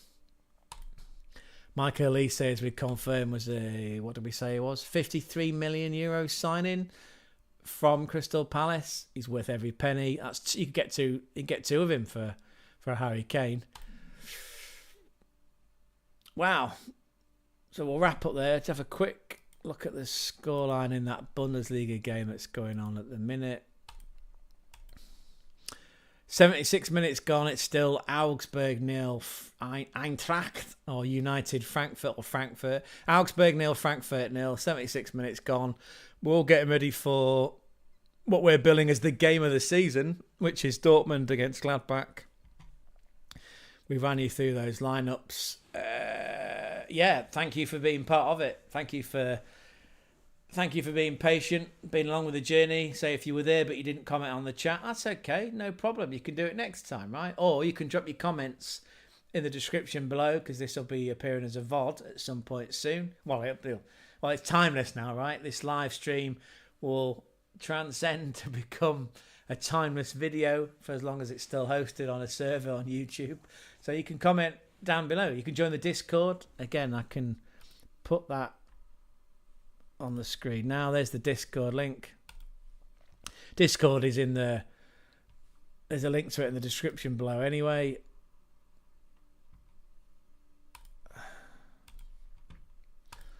Yeah, thanks to Taffman, thanks to the Pot on the Shades, thanks to all of you that came along, that gave up your time. Again, if you didn't comment or you didn't join the chat, no problem. This is a safe space, where men cry too. Yeah, it's Easter Sunday after all, so if you have got some eggs, you can tuck into them. If you haven't, and you're going to eat a meal with your family, or even if you're eating alone. If you're eating alone, you're never alone. You're never truly alone with us, because we've got lots of content that you can enjoy on YouTube. You don't just have to watch us, but you You can do. You can support us because we are doing this full time. If you've enjoyed it, there's no better way of showing it than a like and a subscribe. Share it around. Try and get other people in. Join the Discord. Like I say, we're building a community. We're doing daily content, primarily on the Bundesliga. But as you can tell from the stickers, we are opening up to other domestic leagues around Europe. Whew. I think we'll wrap it there. He's been Gonzo. I've been Craig. Together, we're part of the German Football Spotlight channel, and you have been fantastic. Thank you for being along with the journey. Thank you if you're watching it in the future. We're going to go and get ready with our drinks and our snacks for Dortmund hosting Gladbach in the Bundesliga that we're billing as the game of the season. Our prediction for this one, we've already done it anyway. 3-2 Dortmund home win. There'll be drama, goals, VAR. You watch it be 0-0. We've been wrong before. Let's put the shades on, pointed out. We were wrong yesterday about Union Berlin, Stuttgart. I mean, fucking hell, it did end up 4-4. I mean, if you're going to be wrong in style, right? And on that bombshell, we'll say goodbye. So I'll be the same. Thanks for the support. We'll catch you very soon. We've really enjoyed it. It's been a top stream. It really has. It really has. Thank you for being part of it. We'll see you again soon.